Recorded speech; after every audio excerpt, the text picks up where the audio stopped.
Ready? Ready. Feel the rhythm. Feel the rhyme. Get on up. It's bobsled time. Cool running. The best Best there is, the best there was, and the best there ever will be. I need the best. I had the best words. Well, I'm the best there is. The best. We the best. Have a chance to be the best of the best. You are now listening to Best of the Best, presented by Radar Studios. Starring two guys who use their middle initial to sound cool. Here are your hosts, Neal E. Fischer and Mark P. Smith. Yeah, you knew that I shot something because I texted you photos. We were shooting live-action versions of a comic strip called Jake Likes Onions, which is a great comic strip. If you check out on Instagram, it's at Jake Likes Onions. So yeah, we were shooting that. We got a really nice background skyline of Chicago. Really cool location. Some of the local construction workers helped us out by letting us use their leaf blower, and I offered them a $10 bill, and they refused and said... Did they show up like the YMCA like that? They did. Well, they gave us the leaf blower, but the only caveat was that we had to blow air on them as they stripped to the sound of In the Navy. So it was a delightful morning, and the hats weren't the only thing that was hard. So yeah, it was a really good shoot. It went smoothly. I'm excited to get in the edit room with you and needlessly annoy you with different changes and other things that I annoy Mallory with. Speaking of, Yeah. Mallory is in the room today. This is the first time for us today. Yeah, so it's a kind of a gloomy day, kind of rainy day, but bringing some sunshine in the room is Mallory, one of our editors. Oh, hi. Mallory Blake Ryan Sullivan. Just Mallory Ryan. Yeah, this is a first for us to have a Sorry. third person discussing. I'm watching and, you guys. And what better person than fellow editor at Radar Studios, Mallory Ryan. Hello. Hi. I guess Mallory was singing all weekend, so. Yeah, This is sorry, her my voice. voice is... I don't usually sound like Emma Stone, but today I do. You kind of do sound like Emma Stone, actually. That's really funny. Yeah. That's funny. I don't know, what does Emma Stone say? Thank you for the Oscar for La La Land. Thank you for the Oscar for La La Land. It's such a blur to me, that movie. Like, and the hoopla behind. I'm kind of glad it's done, though. I don't think I think we're gonna look back on that movie and really like regret that we gave it so much as a general population. Well, I guess So it did many lose accolades. ultimately. Oh, God, and horribly lost Yeah. it. Like, Yeah. here's the Oscar, hold it in your hands. But it was the right cry. choice, though, in my opinion. Obviously, it's art; it's all subjective. So Mallory discussed with Neal and I. We were trying to get her on the show for a while now, and she didn't want to do it because she was thinking, like, what subject of film can I really cover that, you know? And I said, hey, Neal and I wing it all the time, so it'll be great. And so finally we came on a subject that is near and dear to Mallory's heart and Neal's, and something that I know a little bit about and I learned a lot more doing some research. So today we're talking about 90s Disney... Wait, hold on. 90s Disney live-action films. That's correct. Super very particular. specific. And you think to yourself, well, there's like 2 movies. No. Lots. Yeah, it's a big list that I did not. Yeah, Mallory not printed realize. a huge list, and I don't even know how many are on here. 30 maybe, and they're all really good too. All very memorable that from my childhood. Yeah, I was actually surprised that how many there were on there that I was like, oh, I like that one, I like that one, I like, you know. So it's a good discussion to have. So when you think of, and I'm going to put this out here to the three of us, I was talking to Neal about this earlier.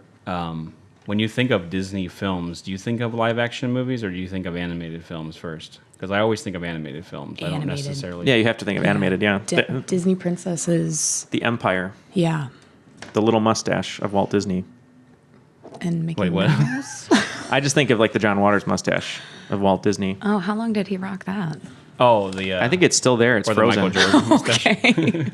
He is frozen, right?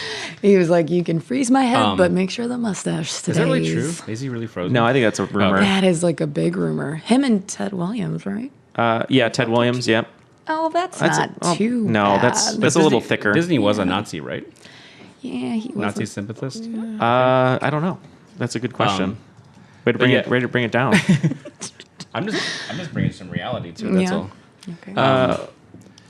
So to me, I definitely think of animation films first. But when I saw this list, I was like, holy shit, these are like building blocks in my childhood. So this is like, cool discussion to have. So Was there a toy called Building Blocks during your childhood? Oh no! I'm sorry. That was my preschool. That's why it rang a bell. Okay. I went to Building Blocks preschool. That was your high school. Yeah, that was my high school. Every day we'd start the day with a little snack, and then we'd build a little fort, and then we'd take a nap, and then took a nap. Yeah, count to 10. Well, I think since Mallory's our guest, maybe we get things rolling with her. Do you want to? Yeah, little announcement. Yeah. Sorry. So some business. It's business time. Yeah. For your Flight of the Conchords friends. So we said it last week, maybe the week before. We're trying to get to 25 iTunes reviews. So please help us out if you're listening and you're listening silently. Shame on you, but thank you for listening. But please give us an iTunes review because we're going to choose one person out of the 25 to win a specially curated, designed T-shirt. Yeah. Radar Studios T-shirt. Yeah, so subscribe and definitely rate and review on everywhere but iTunes for this matter specifically, so we can get more presence because apparently naming your podcast Best of the Best gets you really put you in the weeds in terms of searchability. So Oh my God. we're trying to get a little more prevalent, and we will have we can't really like put anything on the table right now, but we do have a few interviews coming up that we're trying to get that we're really close to that I think are going to be really sweet. So yeah, some big interviews. Yeah. In height and stature. Enticing. At least 3 that I think are close. At least 3. I reached out to someone we really wanted to interview a while back, and I'm hoping they get back to us. But we're trying to bring you guys entertainment. We don't want to disappoint you if we can't do it, and we don't want you to think less of us. So. But it's not Patrick Swayze, though. We tried. He's not returning our calls. We have a Ouija board. So he came. It was weird. So I got a piece of pottery. I put it in the middle of my apartment. And I helped you shape it. Right, you helped me shape it, and we just waited for Patrick Swayze to come, and he never did. Who was wearing the big white shirt? Was that me or you? Well, who was in the front? Yeah. I guess you were in the front. I'm bigger than you, so I feel like I was correct. I guess I was in the front. I guess I would be. Are you guys playing Unchained Melody? Yeah. We were. Just happened to be playing. We were playing Unchained Melody. Speaking of a white shirt, though, just to go on a quick tangent, Patrick Swayze in Roadhouse, which I'll always bring up, wears a white gi during one scene, which is so random. It's the 80s, I guess. It's fine. But he wears like a white gi on top. Yeah, people loved Asian infused culture. Yeah, I guess that makes sense. You know what I mean? Like that's why Big Trouble in Little China I think was so big. Because I still need to get that tank top. If anyone wants to buy that for me in our fan base and send it to me, I will be grateful. I'll take pictures of it. Tank top? Mm-hmm. Yeah, they sell it. Yeah, of course they sell it. Of course. So I think we should get things started. Yeah, let's do it. Let's get things started, Mallory, please, guys. Blake Ryan Sullivan is our guest. Every time. Let's get things started, guys. I think so. To remind Mallory, we're just gonna have a discussion. You throw in one of your. Sometimes you throw a heavy hitter in, like we talk about time travel movies. And I went right for or whatever the other one was, and I went right for the gusto and threw a big one in. I think you did the summer movies. You went right for Jaws. Right, that's right. I threw Jaws. You took my Spielberg. That's fine. And sometimes we like to taper into it, so whatever you think. So. Well, should I just? Yeah, just go right into it. One of my top 5. My favorite from 1998 was a movie called The Parent Trap. Oh. Which was a remake of a Haley Mills joint back in the 60s something. And the first time we saw the little Spitfire that is Lindsay Lohan. Who you kind of sound like today. Yeah, I kind of sound like Lindsay Lohan. No drugs, though. That's still yet to be seen. We don't know what's in your office. What I did this weekend. I went and saw this movie with my mom. And let me tell you, Dennis Quaid. Oh, okay. Yeah. Best Everyman. Yep, he's got to be on an Everyman episode. So good. I just love that movie. I knew all the words when they're in the camp. Mm-hmm. I knew the whole spiel. I could tell it to my friends, all of the lines that she said. I loved that movie. Is this Lindsay Lohan's last good movie? No, Mean Ooh, Girls. Mean Girls. Yeah, you're right. Yeah. I forgot about Oh, Herbie. Herbie. Yeah. Sorry. This is probably the last great movie for Laura Lohan, her twin, Right. because she didn't really work after this. Yeah, no, I think Lindsay killed her. She's after not this movie. credited as Laura Lohan, right? Okay. I don't know this one as well as I do the '60s one. For Oh, some really? reason, the '60s one came on. We were super rich growing up, so we had the Disney Channel. Just kidding, we were not rich, but we did have the Disney Channel. But the '60s one came on a lot, and I watched that one more than this one. I also, Neal thinks this is always funny, but I'm also a lot older than you guys. Not a lot. But not a lot older. But 1998 was, You weren't going to I was see super cool at that Parent point. Trap. So yeah, I wasn't seeing Parent Trap. But That's surprising you remember the old one more. Well, the old one had a musical duet with herself. That's true. They did not do that for the Lindsay Lohan one. Well, it did have Maureen O'Hara from Miracle on 34th Street, Oh my God, I love Marina. who's great. And The this Quiet Man, actually. No, I don't know a lot about Lindsay Lohan other than her exploits off camera. Right?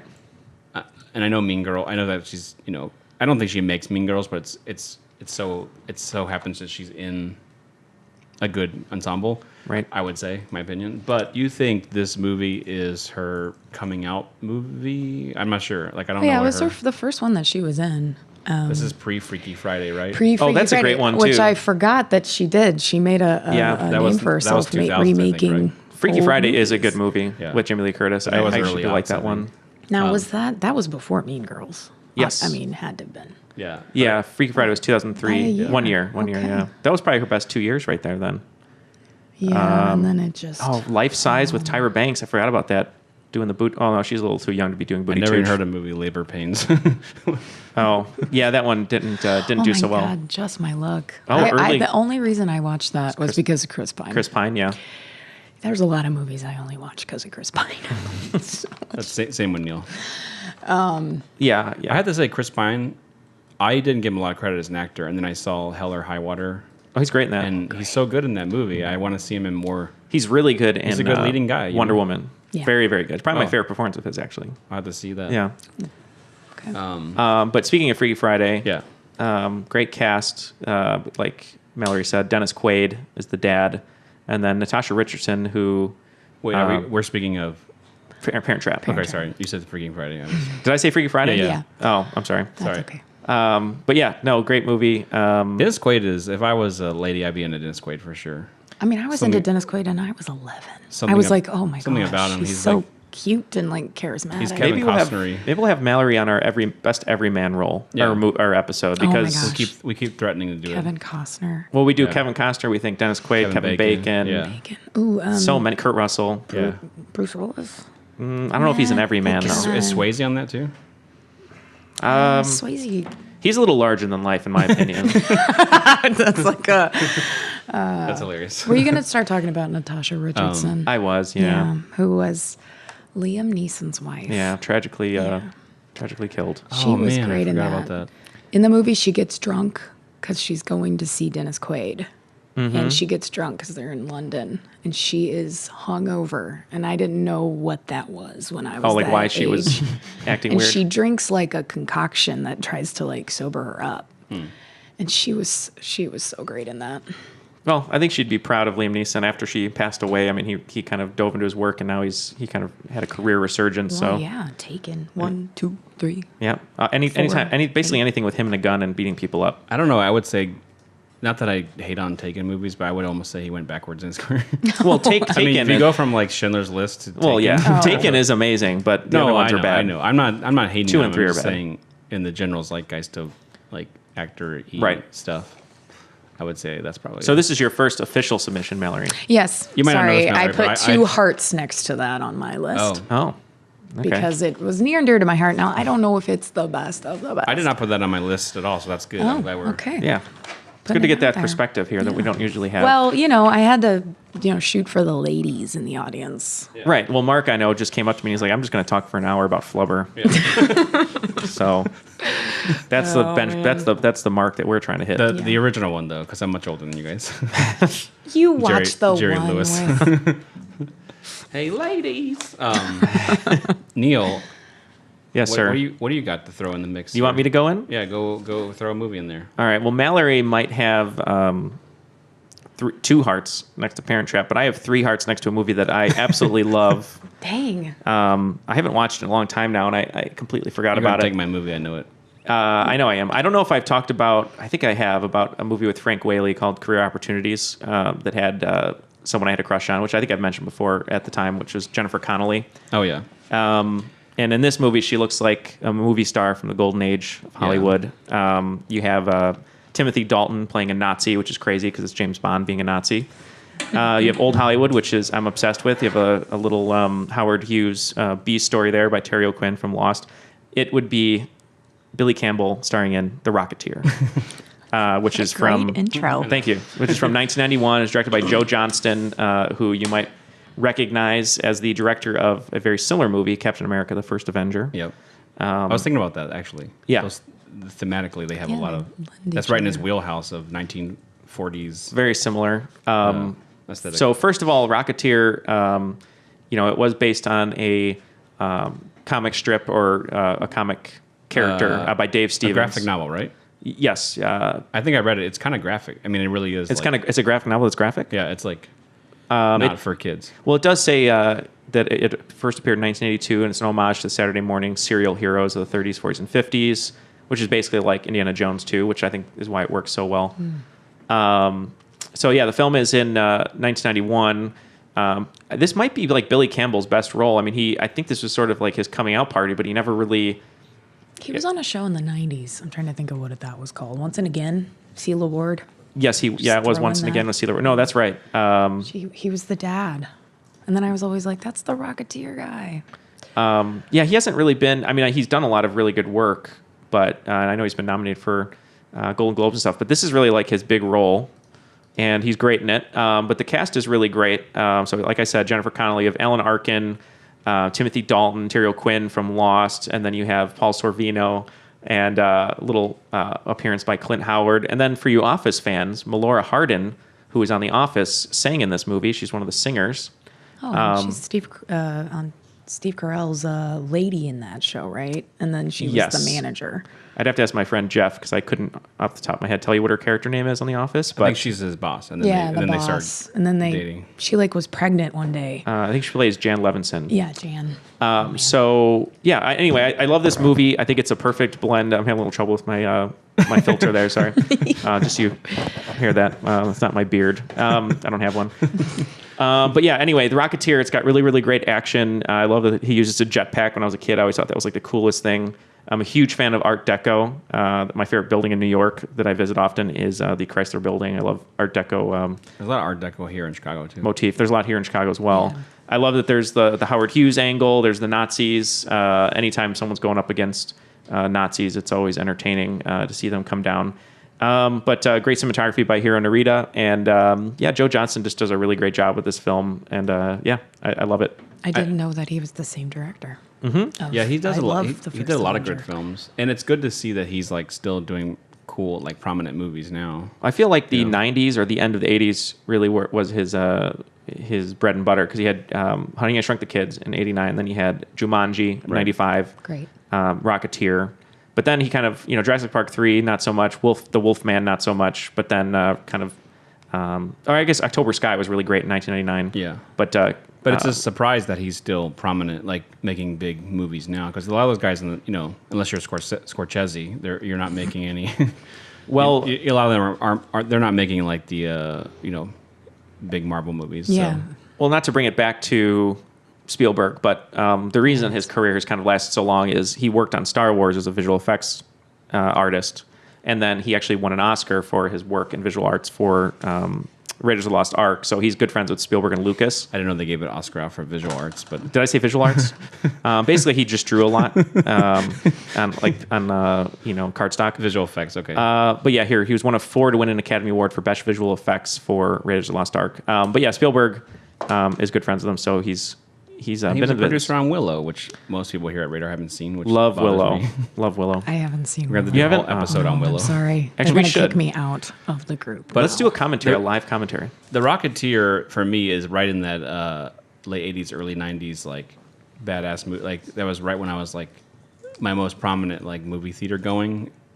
I guess except for college because I was deep into film and video but The Rocketeer was great. And when I saw that movie, my mom took me to see it in the summer, and then we left the theater and we went to the bookstore because my mom loved going and buying books and stuff when he used to do that. And I found this graphic novel, The Rocketeer, and I was like, oh, I gotta have this. So I asked my mom, like, hey, can I get this? And she got it for me. And then, unbeknownst to me, I opened it up, and like the third page in, his lady, who's named Betty Page, I think, in the comic. Oh, it's actually Betty Page in the comic? Yeah. Wow. She's totally naked. In the What? As Betty Page like, would be. It's a Thanks, Mom. Yeah, it's a comic. But I was like, oh, I want to keep. She won't see any of these pages, which I'm sure is going to happen to me with my sons at some point too. I'm gonna be like really naive about something like, oh, The Rocketeer, that was a fun little Disney movie, and unbeknownst to anyone, straight up boobs on page 3. Oh, there's even an article by Uproxx why Disney made The Rocketeer leave Betty Page behind. Yeah. Last thing I'll say about it though is She wouldn't agree to doing it in the film. Like she wouldn't agree to like the name, the likeness. character name. Yeah. Oh, really? Yeah. I don't want to give too many Because spoilers. Betty Page's name isn't actually Betty Page, I don't think. No, that's remember probably correct. So. Yeah, last thing I'll say about it. Great. Can I give a fun fact real quick? Spoilery? Yeah, go ahead. So when I was doing the research, reading through Rocketeer, there was one thing that caught me. I think is kind of nerdy. Apparently, in this movie, they built a rig called the shaky cam, and for some of the flying stuff. And I guess it was designed to make it seem more chaotic or whatever when you're flying. And apparently, it was in the film version, the theatrical release, but they cut out. They had to steady those shots. I don't know how they did that for the VHS because it didn't translate to like home viewing really well. Like it was like really nauseating. So I thought that was kind of funny. Like most of the time, people are trying to keep any kind of shots like steady. But this time they created like some weird. I just thought it was like a nerdy fact that I thought was interesting. Yeah, I really like that. The last thing I was going to add. No, you don't. It's fine. No, I do. Betty Page is her real name, by the way. It's Betty May Page. Oh, thanks. So the last thing I was going to add is spoilers. I think you just want to make me look bad. I just went on my way. I just want to remind you, you're wrong. Not Betty Page. Timothy Dalton's death is really great in this. Spoilers. He gets killed by the Hollywood land sign, which is great. And then when I was a kid, I used to watch this all the time. And I would buy Beeman's gum, which is one they have in the movie. And I would chew Beeman's gum just because I thought it was cool that the Rocketeer had it. And there's that great scene when they take the gum and put it on the hole where the gas is leaking out. Yeah. I didn't realize that was a real. Yeah, you can get it. It's great. It's like really old. And then it's just old. It's just the old. Just gum. an old gum. Question In the for you 30s. guys though: do you think Iron Man would have been the same without this movie like being a precursor to it? Because it's very Iron Man-like with like the guy building stuff for him and him fighting crime. I mean, it is kind of Indiana Jones. I never correlated the two, so I guess he's kind of an 1940s Iron Man. Yeah, for sure. Not as cocky. Oh, that's true. He isn't as rich though. He's just kind of like a normal guy. Is he like a farm He's boy? very. He's a farm boy. He's very Yeah. sure of himself, for sure. I mean, Yeah. he's like. Not as quippy. Yeah, I guess that's true. Maybe only I thought Billy Campbell was gonna just explode in terms of like. just combust. Well, no, no. I thought he was going to be like a huge like action star. He should have. I mean, he's got like leading man looks, and I don't know. He did a great job in this movie. Yeah, the poster is rad too. I love that. Oh yeah, I wonder if it looks very Drew Struzan, but I don't know if it is. I don't know the Art Deco thing. It's pretty cool. Anyway, great movie, great addition to the list. What do you got for me, Anne Mallory? Sorry, we're still What have getting you got? 3 people. I'm getting used to having Mallory in here, and she has a girl's rule boys drill shirt on, which is true. Yeah, So- I felt like that was the So you 90s. stole one of my big ones, so I'm just gonna have to go cutthroat as well. Tit for tat, my friend. I'm gonna throw one in there that maybe you guys, maybe Neal would. I'm not sure, but a little movie called Heavyweights. Oh, that's on my list, man. Love that movie. I watched that movie a couple weeks that ago. sounds like it's gonna be in the top 5 then. Yep. If all Yep. 3 of us are. Just watched that recently. I made Colleen watch it. She's never seen it before, and she loved it. Now too. I will confess I did not see this movie when it came out. I only saw it when I was in college because I had a friend who was like him, and I had like a weird infatuation with Ben Stiller, and like not just the actor, but like all the stuff he did, like the Ben Stiller show. Like I owned those on DVD. I think I was like the one person that bought that. And anything that he did, and he's like, "Have you seen Heavyweights?" And I was like, "You know, like that kids movie?" And he was like, "Dude, it's funny. You gotta watch it. Like his character is great." So I watched it post 2000 or basically 2002 or something. But I was shocked at how funny a movie it was, even for like a kids movie. And he basically plays like the same guy he plays in Dodgeball and a couple other movies or shades of that guy, which I think is right in his wheelhouse. So I think it's a hilarious movie, and he makes that. I mean, he makes that movie. I mean the kids Judd are really Apatow. good. Yeah, probably Keenan's best role other than Mighty Ducks, Keenan Thompson. But got a couple Mighty Duck alums in there. What do you have? Jeffrey Tambor's really funny in it. I read a cool Oh, yeah, fun the fact. dad. Most people know that I'm a huge Paul Thomas Anderson fan, and apparently he loves this movie too. I was reading somewhere where him and Judd Apatow were talking about this movie, and he was saying it's like one of his favorite movies. That's hilarious. Yeah, so I was like, well, good company. Well, Paul Feig's in it, and he became a comedy director. Yeah. No, I think it's really funny. It's funnier than it's advertised. Like it's like you think of it as like, oh, it's just gonna be another kids movie, but it's pretty funny. If you like Ben Stiller, I think he's kind of the glue that like makes that movie. He's such a ridiculous, the villain. over obsessed, health nuts. Do you like this movie, Mallory? Oh yeah, it's on my list, man. I is? wrote Judd Apatow with an exclamation point behind it because I knew it that he wrote it, but then I was like shocked, and then I always forget Paul Feig is in it. Yeah, he's like because he's the guy who lost all the weight. He and was lost in all shape. the weight, Yeah. and then his friend, who's also like the main camp counselor, he was like, I can't lose all the weight. Yeah. So he's always in short shorts. That's right. Which is pretty great. Really good message in it too. Like the main guy is so good in it, and he's just so sweet. And then I love that they have that little love story on the side. And then my favorite though, I always loved and I always wanted to do one was like that. I don't even know what you'd call it, like decathlon, triathlon, whatever, where they do like the knowledge test and they do like the sports test, the eating test, and then like the go-kart race is the one at the end. Yeah. But yeah, I just this is a fun movie. Like Mark said, it's basically just the dodgeball guy. Maybe like when he was younger, and then he got angry and became the dodgeball guy.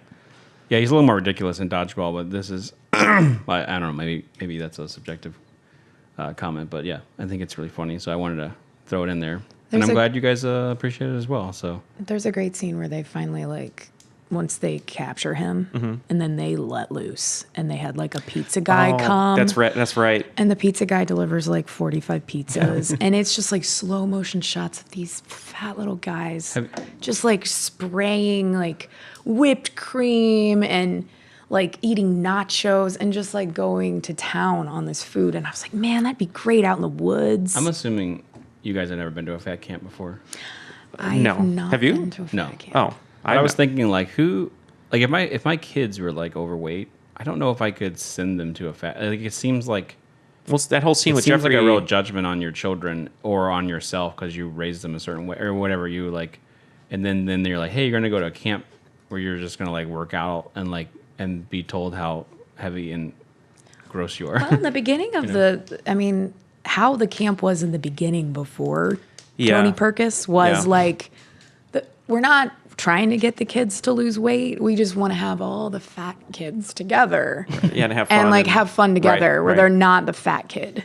And then that's what kind of pisses them off, that becomes a fat camp. Yeah. Because in the beginning, it really wasn't a fat camp. Jeffrey Tambor, that whole scene in the beginning is kind of sad because he's really like pushing on the kid, like you need to lose weight. Right. And then I forget if he says it or his wife says it. Maybe the kid says it, but he's like, oh, I'm just as big as you or something like that. And he like throws it back at him. But Jerry Stiller and Ann Mira, Ben Stiller's parents are in it, which are funny.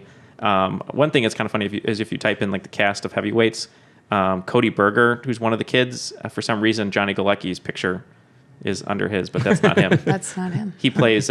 He's in Christmas Vacation. He's one of Randy Quaid's kids. But a lot of like comedic stars who are character actors and stuff in this movie. Alan Covert, who's in a lot of Adam Sandler movies. He's always like the friend or he's one of the gay couple in I think Big Trouble. Big Daddy. Tim Blake Nelson. Wow. Yeah, Tim Blake Nelson. We already said Jeffrey Tambor. And I feel like Keenan's been doing movies since like 1983. He's like, he's been in. Yeah, I mean he was Knuckle Puck. He's the longest serving SNL cast member now too, which is insane. Really? Yeah, of like all time. Of all time.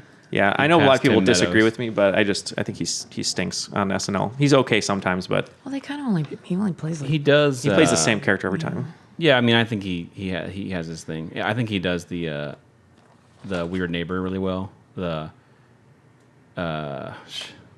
He's like Hispanic or something. I can't remember his thing. That's really funny on Weekend Update, and I think he does Steve Harvey. I think that's pretty funny. Yeah, you always think. Steve Or Harvey is what good. Up With That is actually the best. That's thing my he does. favorite. Yeah.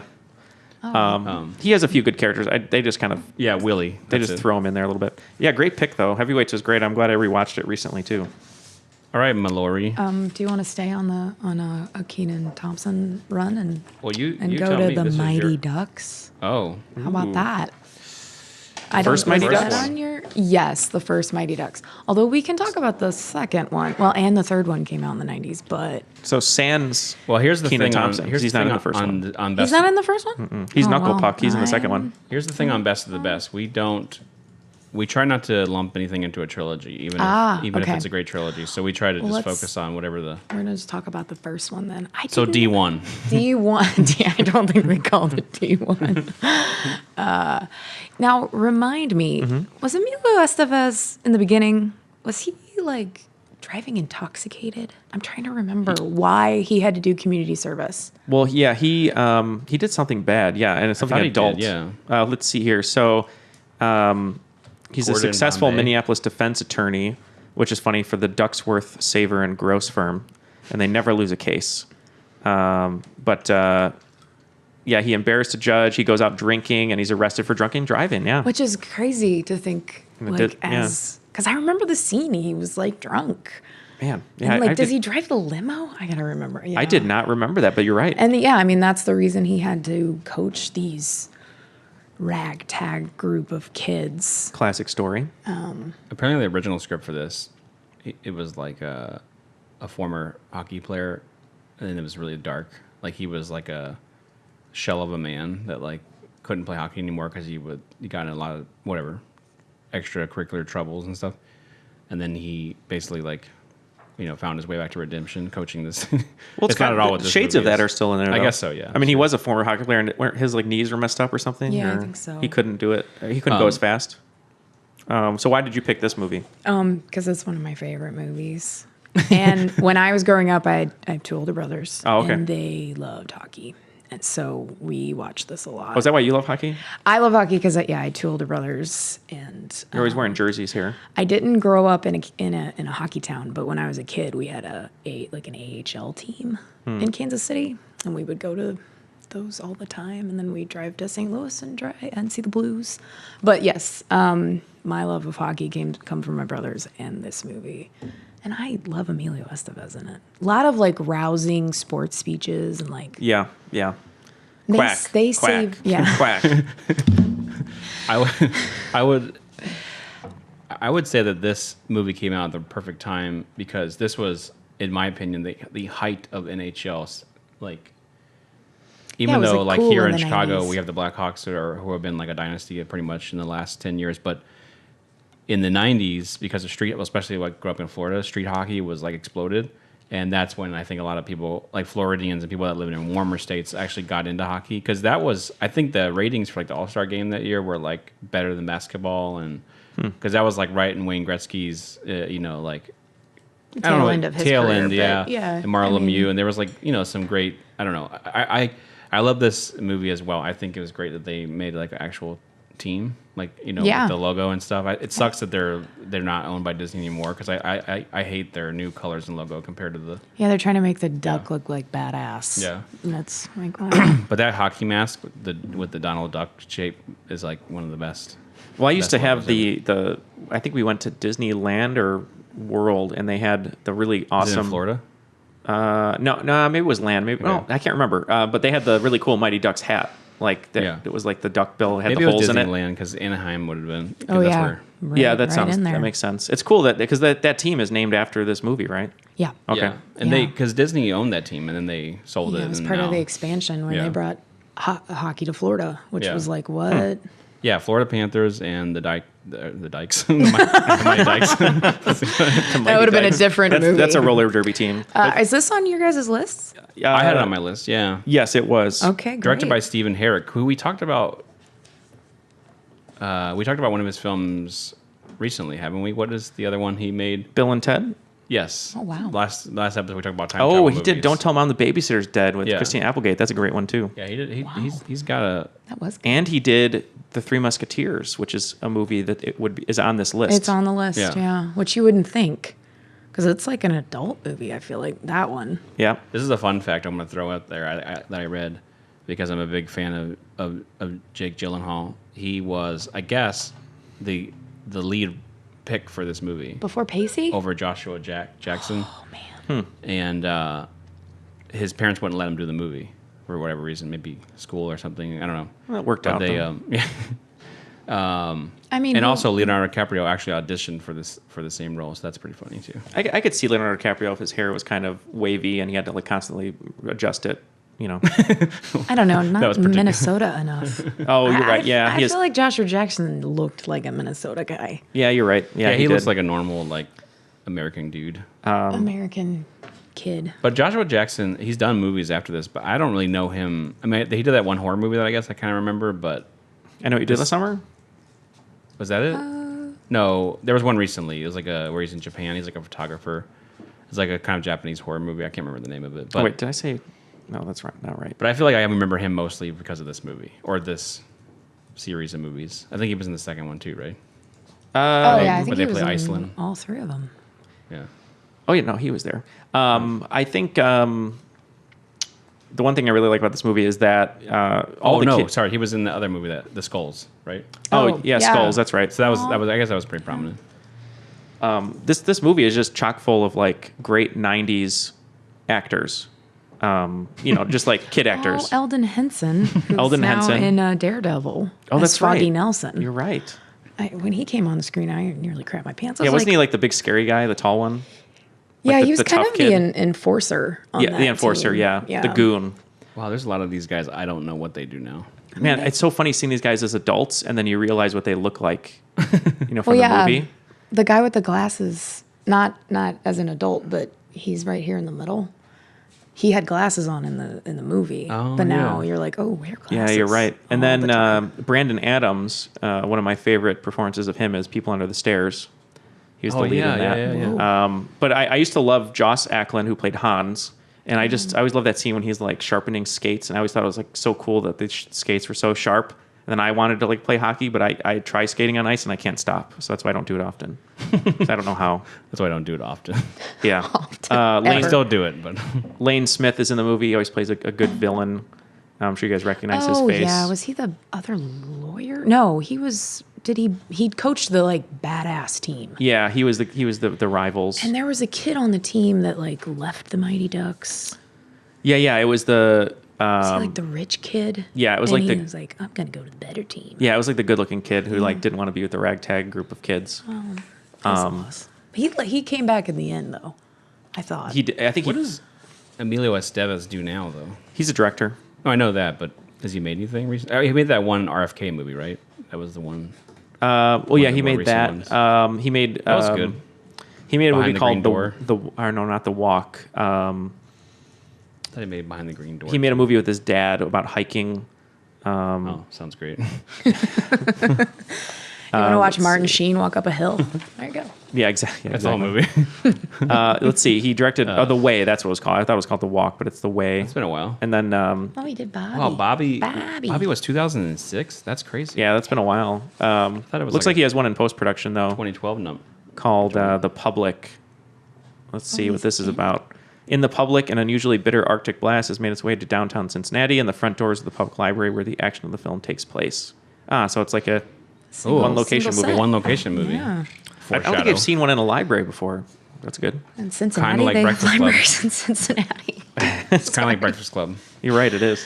Actually, Cincinnati had one of the best libraries. Remember that? really? It had they had like a almost like Library of Congress sized library at one point. I think Really? you should look that Color me. up before I feel like an asshole. Cincinnati Yeah. Library? Put historic library. Is that where you read the Cincinnati. book about Betty Page's name not being Betty Page? It's a library full of non-facts, fake news.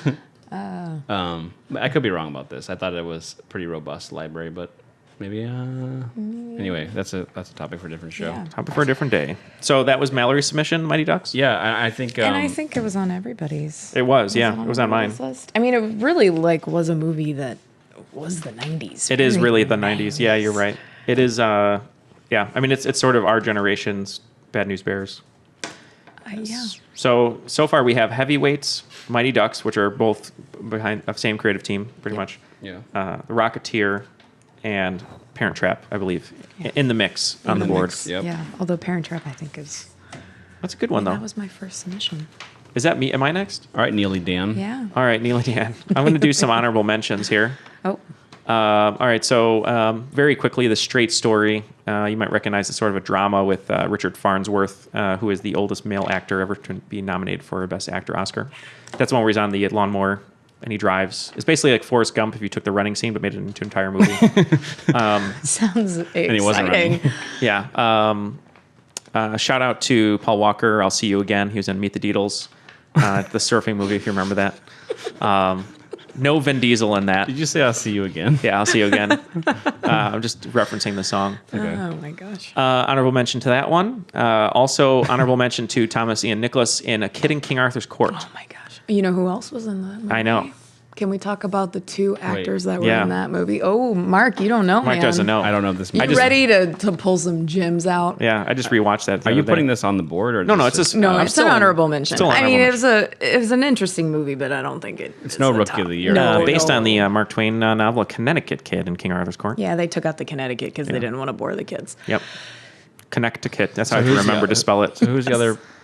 I'm going to give we you. have in suspense. I'm going to give you a hint. Exciting. Okay. I think she's probably the best actress working now, along with And- Kate Blanchett.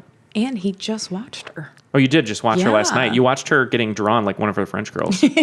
Oh, Kate Winslet. Kate Winslet is in she's it. a princess. Oh wow. Yeah, And but she- she's kind of badass in it. She if is I remember. badass. Yeah. And she falls in love with James Bond. The current James Bond. Oh really? Yeah. Daniel Craig. Craig. Like a baby face Daniel Craig. Yeah, he's very, very young Yeah. in this I movie. He was got to at see this 90. movie now. There's a lot Yeah. of future Oh, stars man. in it. But I think Jackson would really like this movie. Yeah. yeah, he. What is he? What is it? Is it like an amulet? What happens? I forget. Yeah, so how he gets. he's a baseball player and he's like in his baseball uniform and it's the Knights. So like when he gets there, they're like, "You're a Knight," and he's wearing like weird. What do they always say? They're like, "You're wearing these weird not textures. I can't think of the right word." Anyway, yeah, he goes back in time and then Tapestries. something like that. King Arthur is the guy who plays Hans in Mighty Ducks. Man. Josh Acklin. castle, and we have many tapestries. You are in my castle. Yeah, there he is right there. Look at that, Great bowl cut. man. This is like- this I is love like- Kate Winslet. This is like when Daniel Craig was pre-villain and everything, and then now he's not a villain and everything. Right. Well, who played the princess? Actually, she was kind of. Oh So yeah, this movie is like a modern day kid goes back in time. Yeah. So did you guys talk about that last week? No. No, this didn't make the list. Oh. There's a lot of time travel movies. Yeah, maybe we probably fucked up, That's not including this one. But yeah, Thomas Ian Nicholas, he was always in a baseball uniform because he was in Rookie of the Year, right? Which is Yeah. not a Disney movie. no, this would be a good That's movie to pair not- with that Rookie of the He Year. is Yeah. Rookie of the Year. Yeah. Here We're you gonna do go, a sports Mark. comedy episode. The gangly, unsure youth is first seen at a baseball game, standing at bat for his team. The Knights. Suddenly, an earthquake hits, and as the others run for safety, the ground opens up, and he falls through, and eventually he lands on the head of a 6th century Black Knight, which is not Martin Lawrence. Upon hearing of his miraculous appearance, the elderly King Arthur sees his appearance as brilliant as predicted, dubs the boy Calvin of Rosada, and invites him to dine with the court.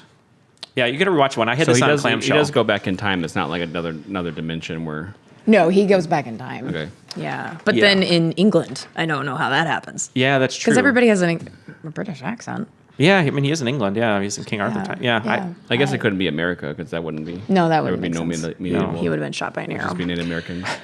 that's a good reference. Other honorable mention, just to throw Patrick Swayze in here one more time. Of course. Shot by Janusz Kaminski, Yes. Tall Tale. Oh, great. You seen that movie? Oliver No, I have Platt. Yeah, I have not, but Yeah. I have never even heard of it. to be Mallory and I were honest. watching the To be honest trailer. with Yeah, we you, watched so- the trailer. I had seen it, but he was Wild Bill. Pecos Bill. Oh, Pecos Bill. Mm-hmm. Wild. I never even heard of it. But when I saw on the list, I was like, interesting. And I saw the people that made it, so I was like, wow. Yeah, Janusz shot it. One of our favorites. That's just kind of a fun, And that's right before 7, because 7 was like 96, 97. Can you imagine doing those movies back to back? Wait, Like- 7? 7, yeah. Remember he shot 7. Janusz didn't shoot 7. Oh, I'm thinking of Darius Conji. Darius Conji. Sorry, I'm thinking of the other. Okay. Oh man, Mark is I off know, his I game fucking- today. That's why. That's why I don't know. throw out That's why I was. cinematographers. That's why I was surprised. Mallory and I will finish the show. Just leave. Get out of here. Okay, so those were some honorable mentions. I will come back, as Mark says. I like to add some honorable mentions. Do you think this is?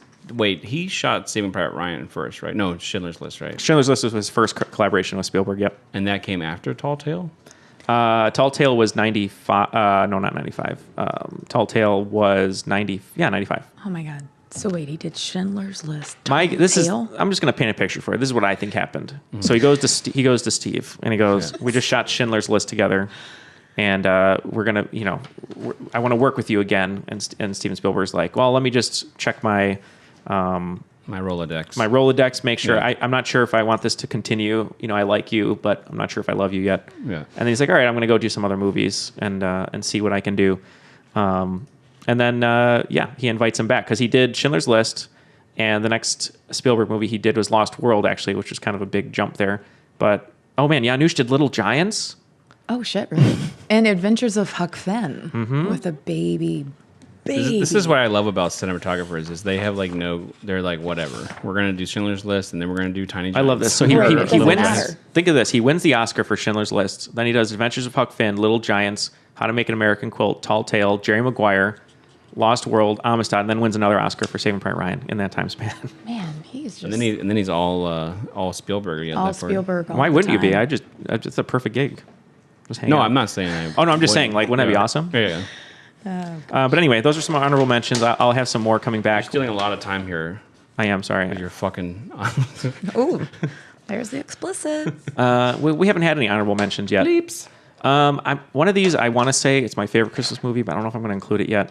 I'm just teasing that a little bit. I might push it back. I'm not sure It's on my list, so that's fine. I'll talk about it. because it is my favorite Christmas movie. I think I'm gonna. We just did a sports movie though. I'm not gonna go sports, so I will come back to that. I'm sure Mallory's gonna have it, or you will. I guess I'll go for it. I'm gonna go for the Santa Claus. Tim Allen. Oh, this is not what I was thinking of. Okay, good. Oh, Wait, what Christmas movie? Oh no, Yeah. that's on my list. Sorry, I just peeked at Mark's list. You gotta kick me out. Are you talking about the Santa Claus that came out on my 7th birthday? did it really? Yeah. Did you go and see it? I did not. Oh, love this movie. It's my favorite Christmas movie. I don't know why. I watch it every Christmas. Colleen and I love it. Tim Allen. This is he's so good in this movie. It's my favorite. The reason I like it, and I'll just go over a few Judge things. Reinhold looks crazy now. Sorry. That looks like a mugshot, actually. I don't know if that's true. So, a few things about this movie. First of all, not good for anyone named Neal. No, just because he's Judge, that asshole. right? He's kind of an asshole. He wears Bill Cosby sweaters and he wants a weenie whistle.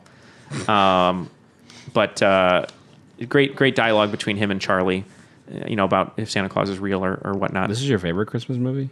I think it is. Okay. Well, it's this and Love Actually are my favorite Christmas movies. Okay. But I have a top 5 we can get into later. So That'll be for later. yeah. In the So year. Tim Allen plays Scott Calvin / Santa Claus. It has my favorite Santa Claus mythology, science, explanation of how Santa Claus works because I think it's the best one. So Santa Claus basically has a bag that's empty, and every house he goes to, it fills up with what that house is going to receive, which I think is the easiest way to explain it. I always love that. Instead of having a huge ass sleigh with all these presents that make no sense that he can fly around with, Do they magically appear? it magically appears per house. So that makes a lot more sense. Yeah, and I love the idea too that when he goes in the chimney, Santa Claus isn't fitting in everyone's chimneys, especially houses that don't have chimneys, which they explain. Yeah. He gets sucked through the chimney, or if there isn't a chimney, a chimney appears when he comes down. He puts the presents down, and then Right. the chimney disappears. So he's a normal guy that all of a sudden gets anointed. Well, that's another thing. The mythology of That's a great one too. Is it always been one Santa Claus? Right. No. Yeah. Instead of him being like a god or something who's omnipresent, who's been around. Yeah. So you've seen this movie, right? It's been a long time. Okay. It doesn't stand out in my mind. Like I Been a long day. Wasn't a big fan of it. Oh no, that's a different musical. Sorry, that I was in. So I'm a little peeking here.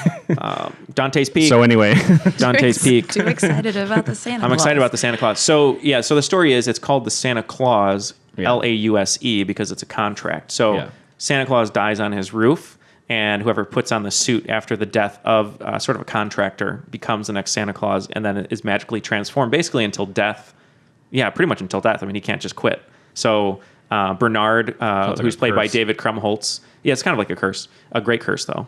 David Krumholtz is Bernard, who's like the elf who like, you know, runs down like what the deal is, and he's always with them. And Charlie's like, me and Bernard, you know, and he's like, come on, Charlie. You don't become immortal then. No, I guess you don't. I mean, you have some magic until someone else kills you. Yeah, until someone You else just get kills like you. super overweight and. Yeah, the part where he shaved and then he turns back and it's back, the beard. He goes, oh, damn it. I love that. That was a It's like great the gag. Simpsons when Homer Yeah. shaves his like after he shaves like that stubble off and then it just comes Yeah, back. it comes immediately back. And he's like running on the treadmill and he can't make the pounds go. Like he's automatically fat. I did like that Yeah, it this doesn't sound like a curse. That this doesn't movie sound like a good time. taught kids about contract law. Yeah, it kind of did. You're right. Because it was like, oh, you had to look at the fine print. Was the fine print inside the suit? I'm trying to remember. No, yeah, it was a business card. Yeah, the business card. Yeah. And he had to like read it with a magnifying glass. It's like And one of it's those like, iTunes things. You what? where Yeah. You just like hit accept. Watch out for lawyers, kids. They'll trick you. So this is one of your favorite holiday movies. Yeah, Okay. and there's so many lines I could quote from it, but I won't. No, but I know a lot about you. No, this is great. So the whole thing when they go to Denny's, it's a great movie on father-son dynamic and divorce, I think. Okay. I think it's really just a great. I dealt with that. Yeah, so maybe you should rewatch it because I think it young deals with boy. divorce really well. Tim Did you Allen do? is a toy maker who's kind of rich and a little full of himself, and he has to reconnect with his son and be a better father to him. And it takes becoming Santa Claus to become a better father. But when they go in Denny's, it's a classic thing of like he didn't prepare anything for Christmas night. Charlie's going to stay with him, so he tries to cook a turkey. He burns it because he doesn't know how to cook. So he takes him to Denny's of all places because it's the only place that's open, and there's like Japanese businessmen who aren't celebrating Christmas. One of my favorite exchanges, and Tim Allen is so good in this movie, is the waitress comes over and she goes, "Burnt the turkey," and he's like, "Yes," he goes, "We want some cold glasses of delicious seasonal favorite eggnog," and she goes, or Charlie says, "I don't like eggnog," and she goes, "We're out. Coffee, decaf, and then my favorite line is from that scene. At least we know they have apple pie, and she goes, "We did, and so it's just a funny scene. If you've seen it, you know what I'm talking about. But I just love the ending too. That it proves that he's real and everyone believes him. And there's like the little elves that like are in the town. Anyway, And they made movie sequels to this, right? there's 2 sequels. They're okay. I mean, nothing is as good as the first one. The third one has Martin Short as Jack Frost, who gives in a great performance, kind of over the top. They all Tim Allen too. They all are Tim Allen. The thing is, though, this movie's great because if you watch a behind-the-scenes featurette, which is really interesting, they didn't have a lot of money. They didn't think it was going to work. They had a lot of trouble getting this movie made. And then the second and third one, they had a lot of money, and I think that hurt it because the Right. fact that they didn't have a lot of money really, Makes you less creative. yeah. Yeah. And there's Less just more. hungry. There's just more heart in the first one. Yeah. So, and I believe if I remember correctly, yeah, John Pasquin. I think he was just a TV director who worked on like other movie like Home Improvement and stuff like that. Yeah, Oh, that's how he got the job. and that's how he got the job. And then he did Miss Congeniality 2, it looks like, and some other things. But I watched this at like 2 a.m. I watched this one documentary about it, and it was just really interesting the way they made it. And I love the reindeer. The reindeer are really great. Documentary? Wow. Yeah. So Sorry. him and TA Feature-length? have a real relationship then. Yeah. It's probably Tim Allen's best thing he's ever done. You think so? Well, I mean, there's another movie on this list called Jungle to Jungle, which is not very good. No. But yeah, the Santa Claus. That's Thoughts, not on my list. comments? I have not seen this movies. I mean, I have seen it, but it's so Been a vague in long my time. mind. I don't even remember what the movie's about. So Yeah, they got divorced, and then the wife, did she get remarried to Judge Reinhold, or they were like, "That's my mom's boyfriend," kind of thing. They were. I mean, they lived Like, together. trying to get that dynamic down of, Actually- which was like all the rage in the '90s about like, let's show how divorce works. Yeah, she is married to him, and he's a psychiatrist. Yeah. Nah, and all about like trying to make everything's great. You know what scene is really hard to watch? It's kind of dark. Is when they go to see the other psychologist, like the independent one, because they think Charlie's nuts because he's saying his dad's Santa Claus, and Yeah. Tim Allen looks like Santa Claus now, and he's gained weight, and everyone thinks he's insane. Is they're at the law or the psychiatrist's office, or no, lawyer's office, and you just see Tim Allen look like a shell of a man because like they're like, you can't see your kid anymore. You're a harm to his mental health. Gosh, and that's a sad moment. Sorry. All right. Just reliving it right now. Mark, let's move on to you. Honorable mention, Mark? I don't have any honorable mentions. I mean, you may think that the movies I'm going to throw in the mix might be worthy of honorable mention and not a discussion, but... Is it time to feel the rhythm or feel the rhyme or no? But you know what? It's staying in the Christmas spirit. Okay. I would like to throw in the Muppet Christmas Carol because, like you, I have top 3 Christmas movies. Number 3, Love Actually, and number 2 is this movie, Christmas Carol. Number 1 being the Christmas Vacation. Yeah. Oh. But Christmas Carol, I watch every year. This is my favorite version of the Christmas Carol. There's been a million, obviously, Michael Caine. tellings Michael of it. Caine. But it's just so whimsical. You know what I mean? It's like any Muppets movie. Like Muppets Take Manhattan, Muppets from Space, whatever. The Treasure Island Muppets. Like it's so good and so just well done. I don't know what else to say about it, honestly. I just, as a kid, it resonated with me. And now I watch it every Christmas. Like I think we bought it or something. I'm not sure. I mean, I love this movie so much that I didn't know that it was like a serious Charles Dickens story. Yeah. I was like, oh, the one with the Muppets. I thought the Muppets were the actual original story. Yeah. Nope. They put some serious stuff in it, and there's a song in there that's really sad. Oh my God, are you talking about When the Love Is Gone or whatever? Or, jeez, did they cut that out in one version? That's the notes I was reading that because I remember seeing it, but then I guess on cable and on some of the other avenues to watch it that aren't in the or wasn't in the theater, I guess they cut that out. Or maybe they added it back again. I can't remember, but yeah, Mallory. I remember as a kid, I was like, man, that is like a sad song. Like it really bummed me out. But I think it makes the movie better too. Yeah, it says here the song was cut from the original 1992 theatrical edition by Jeffrey Katzenberg of Walt Disney, who believed that the scene would not appeal to young children. Instead, the song was played during the end credits. Henson objected, and The Love We Found. Brian Henson, which is the son of Jim Henson, and who's married to old girl from Ferris Bueller. I didn't realize until I... Mia Sara? Nice. Yeah. Are they still married? I don't know if they're still married. They have children. Yes, they were married in 2010, and they're still married. Yeah. Wow. Go you, Sloan. Yeah, the only fun fact. This is not a fun fact for Jim Henson, but this is the first movie, first full length production they'd done after he died. As far as After Jim go. Henson died? Yeah. Yeah. So there's a tribute to him and another creator on there too. But because there's another guy who I was like. What is his name? He was another guy that created the Muppets or helped create the Muppets, and he died of AIDS. Sorry, it's not funny, but it just sounds like such a downer. But anyway, back to the movie. I just love that they have Gonzo and the rat guy Rizzo. Riz the rat. to narrate the film.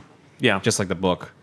I think that's really interesting. Michael Caine's great, and I think his choices in the movie of playing it straight and not being funny is what makes the movie really, really he's not playing up to the Muppets at all. You know what I mean? Yeah. And I think just the sets in the movie. I mean, the whole thing is beautiful. So, and I like that they it's different than a lot of the other Muppets movies where the dynamic is Kermit first and everyone else. This movie is not like that. It's everyone playing. That's true. I wonder if that's why it works so well. Is that all it the isn't other characters? So Kermit first. Yeah, I mean, Miss Piggy does kind of have a couple moments where she's Kermit, but she's Bob Cratchit's Kermit's wife. too good for her. Well, yeah, and then they have their kids, and every kid, if it's a boy, it's a frog, and if it's a girl, it's a pig. I want to know how that works. It's probably some of that genetics. Oh my God, and the Marley and Marley. Oh, the old guys. AKA Stephen Graham. Yeah. Yeah, Stephen Graham. I think you're right. Yeah, the fact that he plays it straight in this movie. Yeah, works so I mean, well. it's never That's why the old Muppet movies are so good, because it utilizes human actors, and they're sort of the star, and the Muppets become secondary. But I feel like it always works. Like Muppet Treasure Island, I think it's Tim Curry, right? Yeah. So I mean, he's the star of that one, but then they're still entertaining, and that's also a Disney live action movie in the '90s. But not on the list. Although not on my list. No, not on my list. Not even in my honorable mention. Sorry. There's too many good ones. Although, Mark, Muppet Christmas Carol was in my honorable mention. I watched it over Christmas break I think it's one with of the best. Blake. It's great. think it's one of the best that's us Christmas movies. having I showed my kids. I don't know if they were so psyched about it. It's a little dark, I think, still, but Oh man, yeah. but When they're like, "Oh yeah, over there, that's your future, dude."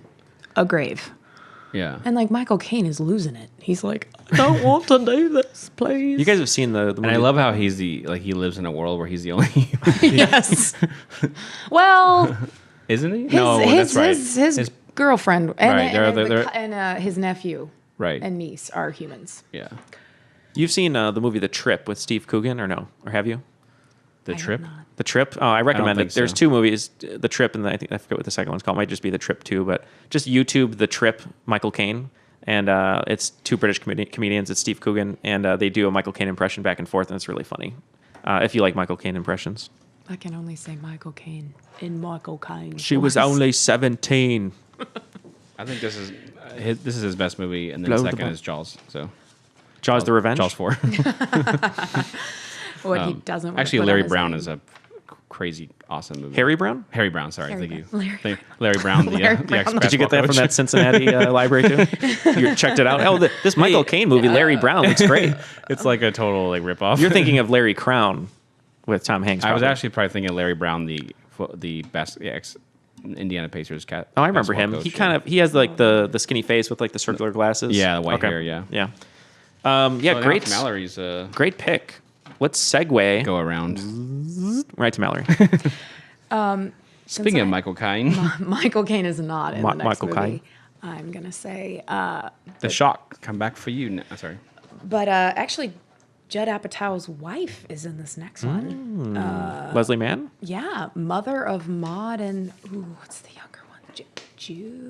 What Maud is Harold the and older Maude, I one. think is Harold her. and Maud. They named their kids Harold and Maud. Yeah. No, Leslie Mann, Brendan Fraser, George of the Jungle. Oh. And I'm gonna throw that one out Hello. here because it is one of the singular. I can't even say it in words. The term female gaze Okay. is when you think of female gaze, Brendan Fraser. When did this movie come out? This Female movie, gaze, as in G-A-Z-E. G-A-Z-E. Yeah, this movie came out- not female G-A-Y-S. 1997. Sorry. 1997. Okay, so I wasn't 10. Like I just turned 10. Oh, was this And the movie? I even knew then, like, oh my God, you are a gorgeous human man. Brendan Fraser? Yes, he Wow. was ripped in that movie. All right. And Leslie Mann He's pretty ripped. is, I mean, there are a He's couple kind of like times. Jesus ripped, you know what I mean? Where he's not too big. Yeah, he is no, Jesus ripped. He's like normal human man ripped. Like he's not, Well, he works out by Unattainable. running around the jungle. yeah, You know. with his monkey that talks. That Do you this think is the shot. Do you think he made a conscious decision to make all these weird like?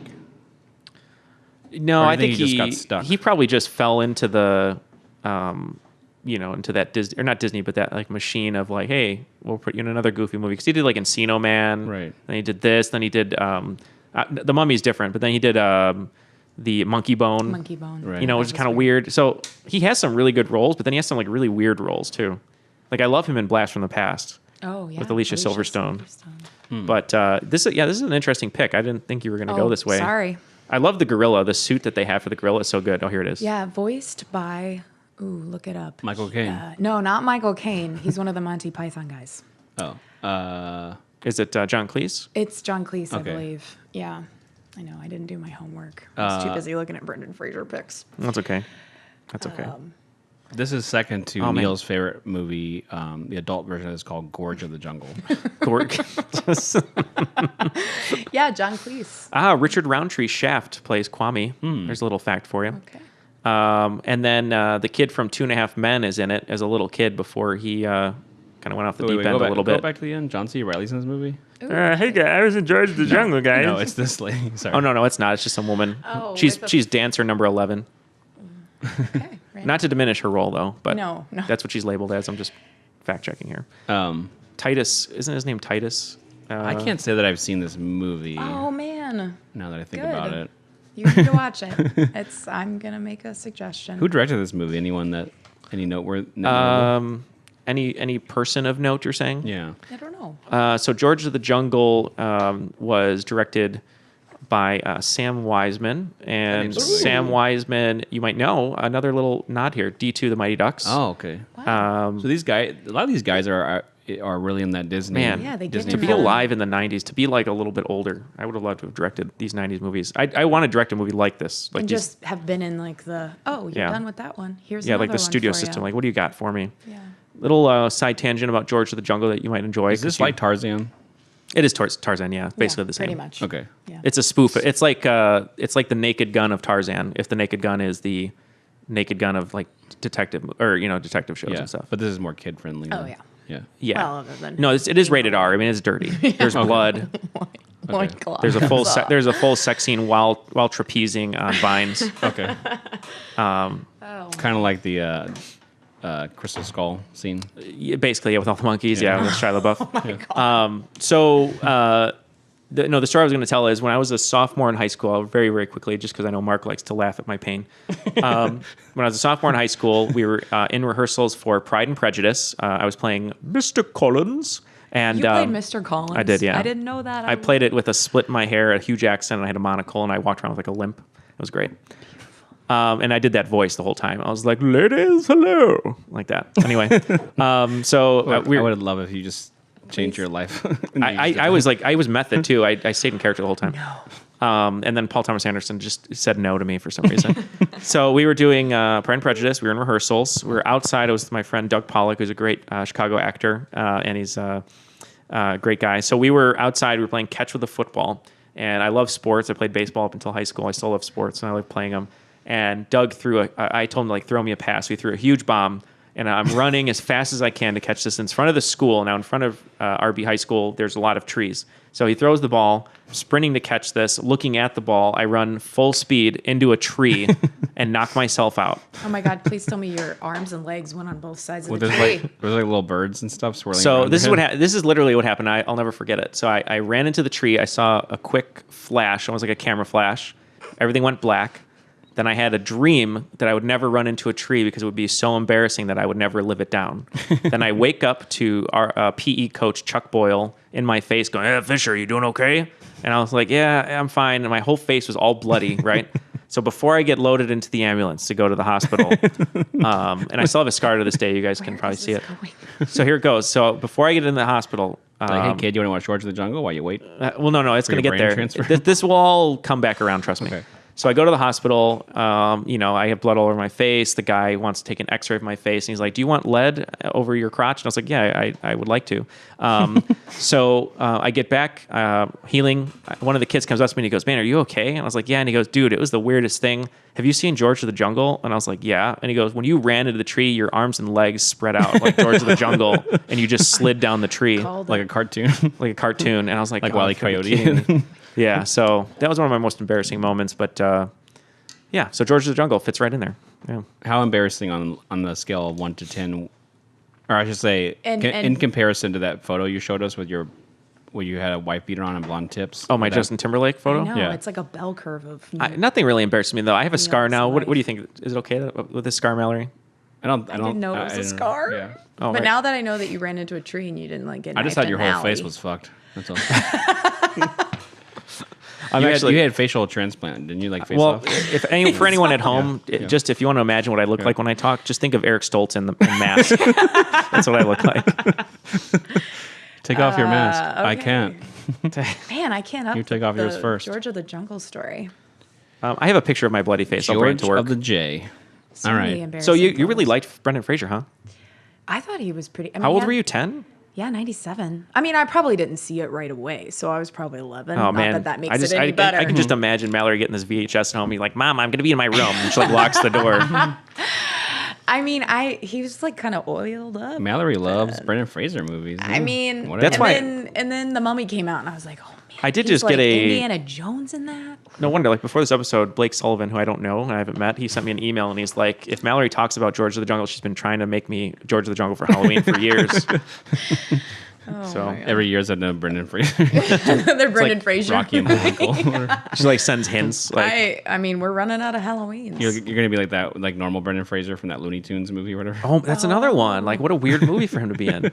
What was the one? Jenna Elfman? Bedazzled. Oh, that one's funny. Yeah, with Elizabeth. That's with Elizabeth Hurley. Hurley, yeah. she played the devil. I saw her at the LAX airport once, and she's just like a pretty lady. She's like, she's gorgeous. She still looks gorgeous. I mean, I can't believe Hugh Grant like slept with a prostitute and screwed that up. What's his deal, man? Yeah. Love actually does exist. Okay. We gotta keep it rolling. Yeah, I gotta keep it before we- rolling. Got to keep this Sorry. train rolling, guys. We have a. Neal, I think it's yours, man. Is it mine? All right. Quick honorable mention: Newsies, starring Christian wait. Bale. Oh, What? was it your turn? Is it your turn? No, I thought it was me. Wait, what did I? Oh, we talked about Christmas Carol. You're right. Go ahead. Neal, Go ahead. going and- Let me just read. I gotta stop Neil because he's gonna. I know. Another 30 you don't minutes have, on do you have that. a weird Newsies story? I Or don't. a weird Christian Bale story? No. It's just if you guys like young Christian Bale, he was in Newsies, and then Robert Duvall played Joseph Pulitzer, and one of my favorites, Bill Pullman, was in that film. Musical that wasn't Not Bill actually. Paxton. It was not successful when it came out for Disney. The score isn't that great. There's the only good song really is Santa Fe, but there's some great dancing. And then they recently made it into a Broadway musical, which has been very, very successful. So just wanted to mention that one. Is this still a Disney property? Oh, yeah. Yeah, I think so. yeah. Okay. You know, Disney, they're making so much money off of Aladdin is a musical of course. now. But yeah, no, that's really my only other honorable mention. I just like that Christian Bale's in it. It's kind of cool. So I know where you're going now. well, there's two places I can go now. God. I think I think I know where you think I'm going to go. Okay. But I'm between two sports movies and one non-sport movie. Okay. So I feel like you're probably going to do the one that stars Leon, and I will. I don't know if, and I think Mallory is going to do the one that has Christopher Lloyd in it. So I'm going to go in the middle. No, you're not. Okay. Okay. Interesting. Where am I going here?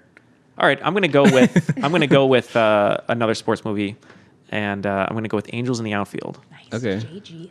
Did we talk? JGL. Did we talk about this already? I think we did talk about it mentioned a little bit. Maybe 1994 movie. It was 1994 movies, so maybe I won't talk about it. Maybe I'll skip it. No, that's fine. I was just. Well, thinking. we already talked about like all the crazy cast that's in this, like Tony Danza, Adrian Brody, Matthew McConaughey, like future Oscar winners, Danny Glover, Joseph Gordon-Levitt, It is a crazy cast. Neil You're right. McDonough, who I like from Boomtown, and Taylor Negron, who I think passed away recently, and he was always a really funny character actor. He's great. He did. And what's the Chevy Chase movie with the babies with the weird. Nothing but trouble. Yeah, thank you. Yeah.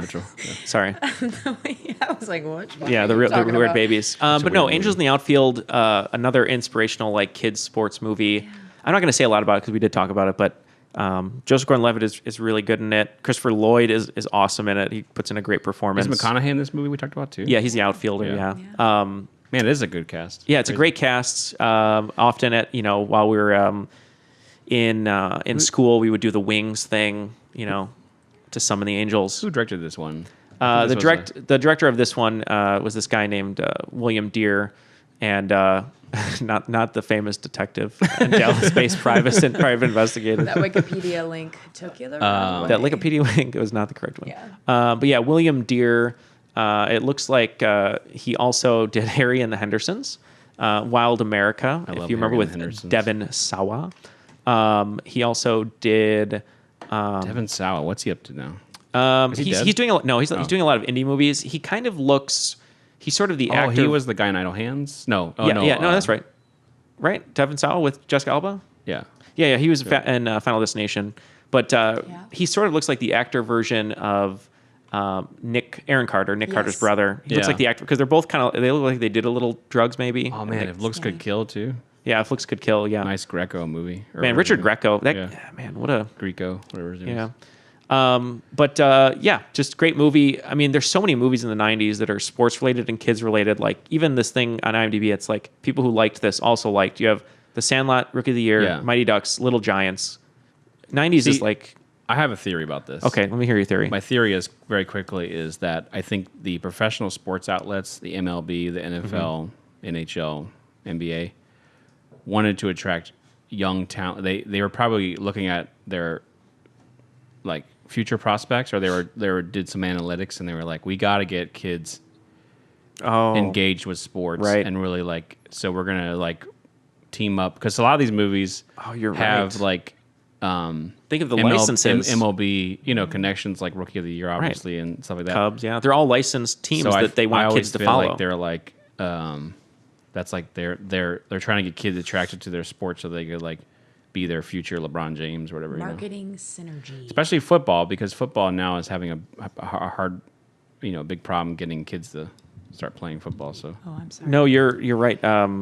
It like you have the Angels, then the Mighty Ducks, and the Cubs, Little Giants.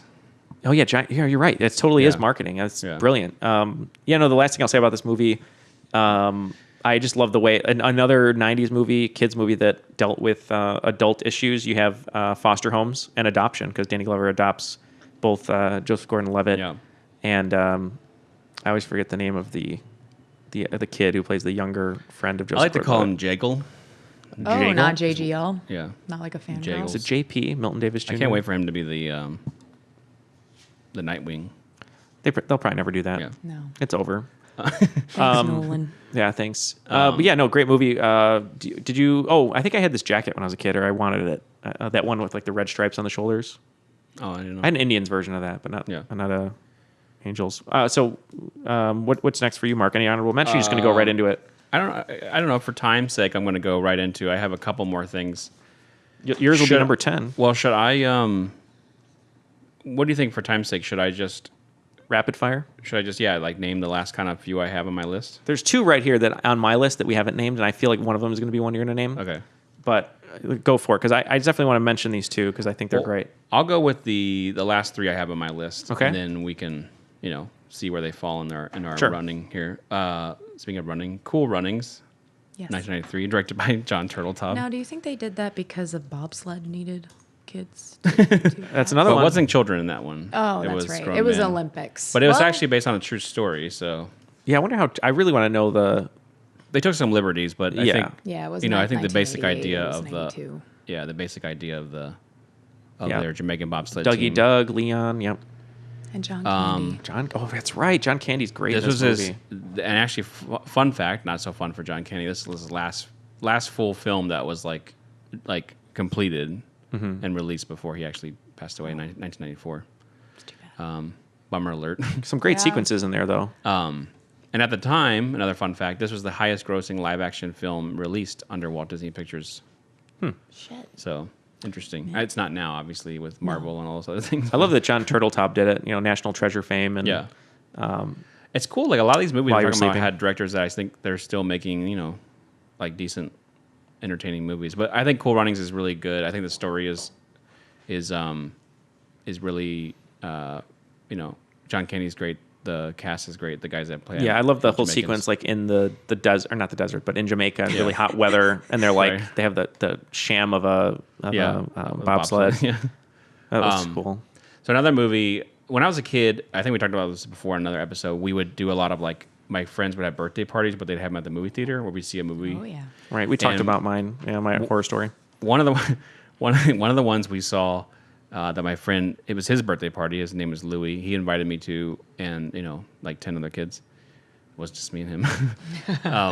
And that was the movie White Fang, which came out in 1991, which stars Ethan Hawke, right, and a wolf. For some reason, when you said Ethan Hawke, I don't know why, like, 'cause it's the morning, but I thought you said Ethan Fang. It's Ethan Hawke, right? Or am I wrong? No, Sorry. I don't think it is Ethan Hawke. No, it's not Ethan Hawke, actually. It's an Ethan Hawke lookalike. Yeah. No, it is Ethan Hawke. Yeah, maybe right. the second one. The second one they recast. There's another one. Call the Wild. Call the Wild. Call the Wild. Not Oh, Ethan that's Hawke. what yeah. That's that one. White Fang was one of his first movies. I mean, one of his first big time. Jack London book. But I loved this movie when I was a kid, and I think it still holds up now. It's one of those like classic, sturdy, like American like kid novel. You know what I mean? Like yeah. Kind of reminds me like all those movies kind of remind me like those sort of more adult kid movies, but they're not like. Well, it's like for kids, but then it's also for like guys who like Jack London drink scotch while they're watching this movie or something. One of my favorite movies from that era too, I think we talked about before, was The Great Outdoors, and that bear that's in White Fang is the bald bear in The Great Outdoors. How do you know? Wow. Does he have an IMDb page? Why is that funny? Wait, the bald bear? Hey, we gotta give credit to these animals. Yeah, they work as hard Come as on, the actors Neal. do. No, he had a good agent. I'm sorry. I just think that's so funny. Mark, it's like we're talking about an actor. And Little did you know. And White Fang, there's a dog who actually played, or it's a dog wolf hybrid that played the You like Dex? the main White Fang. You like Dex? He also was the dog in John Carpenter's The Thing, which we also have talked about. So don't laugh at my. Wow. So I think those are great facts. It's just so funny. I thought you were going to be like, oh, so and so starred in this movie. I was actually surprised at some of these, to be honest with you, because animals don't live that long, especially dogs. So I was like, oh, interesting. Because The Thing came out in '82. This movie came out in '91. So this is like an older. But dog. was it an actual wolf or was it a dog? It's just said Jed White Fang also played the dog / alien in John Carpenter's The Thing. So I'm assuming he's like a hybrid. There are dogs out there that are like kind of wolf, almost wolf. It's got to be like a wolf. Because wolves are hard to tame. That's why I think it's not like a full-on. But he looked like a wolf. Yeah, he did look. Because I guess in The Thing, that's that famous scene where like the wolf's like. Yeah, he looks like a husky kind of. Yeah, and he's like stalking the area or whatever. And then the last one I'm going to throw in quickly is The Three Musketeers, also directed by Stephen Herrick, who was the Mighty Ducks director as well. And yeah, it stood out to me. It's What year did that movie come out? 93. So 1993. But it's a good cast. And it's got a veritable who's who of 90s hunks in it. It's not the Mickey Mouse one. Oh. Right. It's our friend Kiefer. Yeah. And Charlie Sheen, Oliver Platt. Chris O'Donnell. And Chris to me, Chris O'Donnell was the 90s guy. Because if you think about it, Batman Robin. I mean, he's still in movies now and TV shows, but he basically fell off after 2000 something. He fell off like hard. I think he did Robin twice, but different Batmans, right? Because he did it with he did Val Clooney and Bill Kilmer. Yeah. So he had no nipples, and then he had nipples. But he was in like that movie with Drew Barrymore. I mean, he was like a 90s guy. I mean, he was like kind of the it guy. He was in Son of a Woman, this movie. So I just want to throw it in there too. As consideration. Yeah. I believe the song from the soundtrack. That's all my movies. All for Love. It's either that one or what's that one song? It's this one, yeah. Everything I do. That one's for Robin Hood, Prince of Thieves. Okay, so it's either that one. I think it's the same artist. It's Brian Adams? Brian Adams, yeah. Okay, Wow, I just got to Brian check this because I don't want this story to be incorrect. You said Prince of Thieves? All for love. And all for one. Or whatever, right? So let's see. If Prince of Thieves comes out like 9... We can't go an episode without singing those. I know. It's either All for Love or the other one. But anyway, that was the first song I had a slow dance to with Fallon Zoris, who was much, much taller than me. I think I was like 5'3" at the time, and she'd already had her growth spurt, and she was like 5'9". So shout out to Fallon. But that was one where we were like full outstretched arms, and Not she took pity on me. She's like, "Hey, do you want to dance?" I was like, "Yeah, okay." That's fine. Because she was taller than you, were you just like right even with him?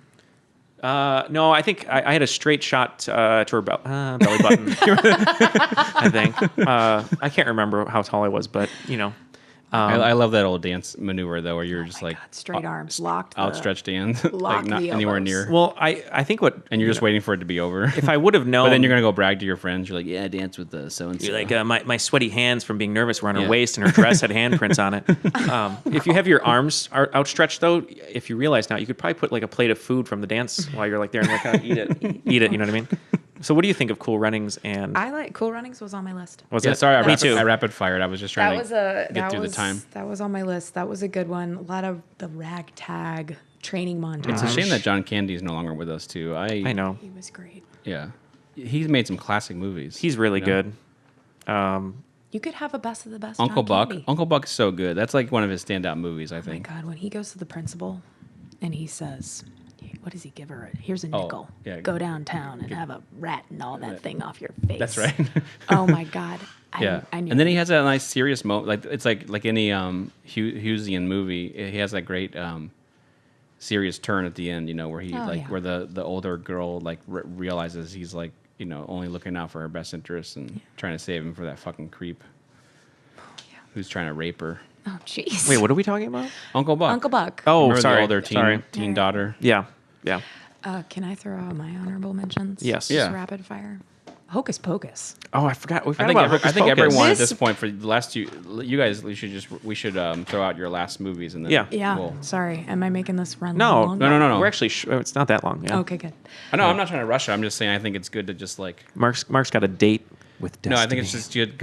No, I think it's just good to put all of our cards on the table, and then we'll have our I mean, let it all hang out. deliberation. we could talk about Hocus Pocus for hours. That's a good one. Yeah, that's a good one. Yeah, that's a great Halloween movie. Where did you guys rank that in your Mine wasn't on Halloween that one. films? Oh, Halloween. Wait, and top films. Halloween films? Oh, that's a hard like Halloween one. kid Halloween films or just Halloween Ooh. films? Yeah, not horror movies. Yeah, I'm talking about more. Oh, just like movies that are the essence of Halloween. I would have to because that's the only one. This one feels like Halloween. I will say that. Yeah. That's a good. Yeah, it's a good. Maybe Is it's a discussion for another episode. Is this but- the one with the kid who gets his mouth sewn shut? Yep. And That's right. Yeah. You know who- Banks. It's Something got Banks. SJP in it. You know who directed this was Kenny Ortega, who is a famous choreographer, and he I directed heard he makes salsa too. High School Musical, didn't he? High School Musical, yeah, and he was the choreographer, I think, on Dirty Dancing, but he did This Is It, the Michael Jackson documentary before he died. Oh wow. Kathy Najimy, who is a great, she's always good. Kathy Najimy. And then the lead witch. Wow. Yeah, Bet- Can't Betty. get better than Bet. Betty She Mid. actually dressed as her character from this for Halloween last year. Oh, I love that. And, And she looked good. did Yeah, she does look Yeah. good for her age. She's great. She's like, you kind of put her in the same breath as like, not divas in a bad sense, but like what a diva should be. Not being mean, but Yeah, like her and multifaceted. Streisand. Streisand. But Bette Midler just won her first Triple Tony. threat, yeah. Which is crazy. Bette Midler would play my husband's mother Oh, really? in the story of Blake's life. Who would play Blake? Brendan Fraser? No, not Brendan Fraser. Like the guy from Scooby Doo. What's his name? Matthew Lillard? Yeah, Matthew Not Lillard. Matthew Yeah. Lillard. No, the guy from 10 Things or How I Met Your Mother. Not the main guy. Jason Segel? Jason Segel. Interesting. Yeah. Okay. All right. That's Does he hug you often with his towel falling down? Or You know it. who would play you, by the way? I do not know that. Let's think about that. Yeah. But I'm going to throw out another Yeah. honorable mention that I think might have been on Neal's list. Blank Check. Love it. Love Blank Oh. Check. Blank Check was every kid's fantasy Yeah. It was. to have untold amount of money. Mm-hmm. And he bought a castle. Yep. And I love the scene where did- they he have did like what, the huge ass boxing gloves. What's the author of Harry Potter? J.K. Rowling? Yeah, she did. He did what she did, right? Just she lived in a castle. Oh, yeah. Well, did she put a water slide out of her bedroom? 'Cause- Here- I would hope so. So here's the Hope funny so. thing. So he gets his bike hit by Miguel Ferrer. I have not seen this movie, by the way. What? You've never If seen I, this? if I have, it's so vague I can't. It's even remember. on. I think it's on Netflix. You got to check it. Yeah, You know who? You're a big Tone Loc fan. He's in this. Yeah, I love Tone Loc. You love Tone Loc. I love his acting. You're always more than talking about Tone anything. Loc. Yeah. Funky, call Medina. Sorry. So the funny thing about this movie that I forgot about. So I believe he only takes out $1 million, but he buys all this stuff. I don't think that $1 million would have lasted. No. Yeah. Especially all the construction that he did to the castle. There's the construction. He has like a personal limo driver, and he's buying things willy nilly. And I don't know. I mean, maybe the kid should invest a little bit. Yep. Well, this movie and Richie Rich always kind of. Oh, which yeah. Richie Rich was Warner Brothers, I think. Yeah, that sounds right. Macaulay Culkin. But that movie and this movie always kind of. Yeah, this is. But Richie Rich was always rich. This kid Yeah. was like some normal, run of the mill. I'm sorry, my mic is. No, it's fine. They're both touching my mic. Oh my goodness. So that was on my honorable mention list. When I was a kid, I haven't seen Blank Check, but I know that feeling. Like you would think about, like, oh man, if I had all the money in the world, or if I had, a large sum, what would I do? Or if I ruled And- the world. Yeah. That's a Mark reference. He gets it. I always drew pictures of what I do, and it would be like this, like huge man. Like it'd be like a notebook. Did you have like a vision wall? No, it'd just be like a piece of notebook paper I'd scribble in, Oh. and it'd be like, or a notebook I'd scribble in, and then it would be like a big mansion, and have like a moat around it with a shark, of course, and there'd be a water slide, and that's about it. That's all I can kind of imagine. It would be like basically what I'd do. Two things. I just like that as a kid. That would be what you're thinking about as property. Yeah. in real Well, estate. no, because I feel like the first thing he does is he gets the slide. Yeah. And then he plays. I think he does the boxing gloves and he does the sumo How does he thing, get the right? blank check? So this guy hits him on his bike, and he's like really rich, and he doesn't have the time to talk to him. And he's like, whatever, kid. Here's a blank check. Just whatever it costs, just write it. And he Right. writes $1 million. Yeah. Well, the guy who runs over his car embezzled the money. Right. He's a criminal. Yeah. He's a criminal. Because like the FBI and the mob, I think, are after him Yeah. for where the money went. Yeah. That he Oh, spent. I see. So then the kid finds out that the money he could write whatever. I mean, because So does anyone him know- a blank check? Does anyone know about the kid? The bad guy finds out that he took the money. Yeah. And Yeah, so these the bad days, guys $1 after million him. wouldn't buy you much. No, that's the No, thing. It's so funny. I mean, I just bought a condo last year. It's not easy to just buy property willy-nilly, man. I don't know how it was in the 90s, though. I don't think $1 million. Well, I guess $1 million gets you like a nice single family home in my neighborhood. Yeah. But that's about it. So two quick things about this movie before we go into our deliberation, and we'll announce all the movies that we talked about if you've. But does Mallory have anything else? No, that was my Okay, sorry. entire list, actually. Go ahead, that Neal. was a great. Not to be rude. That was a great pick there. So the film was shot by Bill Pope, Of who Matrix Did I fame? say Pope? I'm sorry, Bill Pope. Of Matrix fame, and then most recently Created of that one of my favorite movies of the green year, look. last few years, Baby Driver. He shot Yeah. that. He's Edgar Wright's guy, right? Well, at least for Baby Driver, and I think he did Sean Pilgrim. Yeah, Scott Pilgrim. Did I say Sean Pilgrim? Pilgrim. I think you did That's Steve the B, Pilgrim. that's the B movie. Yeah. That's not Sorry. as fun. That's the He mockbuster. didn't do any of the Cornetto stuff. No, like I don't Shaun of the think he Dead was a did- different dude. Yeah, I don't think he did those. And then he actually used another dude for Sean or for Hot because at that Fuzz. point he was pretty established. I don't think he would have. I don't think he would have been in the mix in that. Yeah, no, he did Bedazzled. Coming back to that, yeah, Scott Pilgrim. He did The World's End too. Okay. And all the Spider-Man. Yeah, the Spider-Man. Wait, which Spider-Man? You're gonna Well, have to be 2 more and 3. specific. He did the Sam Raimi. The Sam Raimi. 2 and 3, Toby. 2 and 3. Toby's. But yeah, Blank Check. MIB3.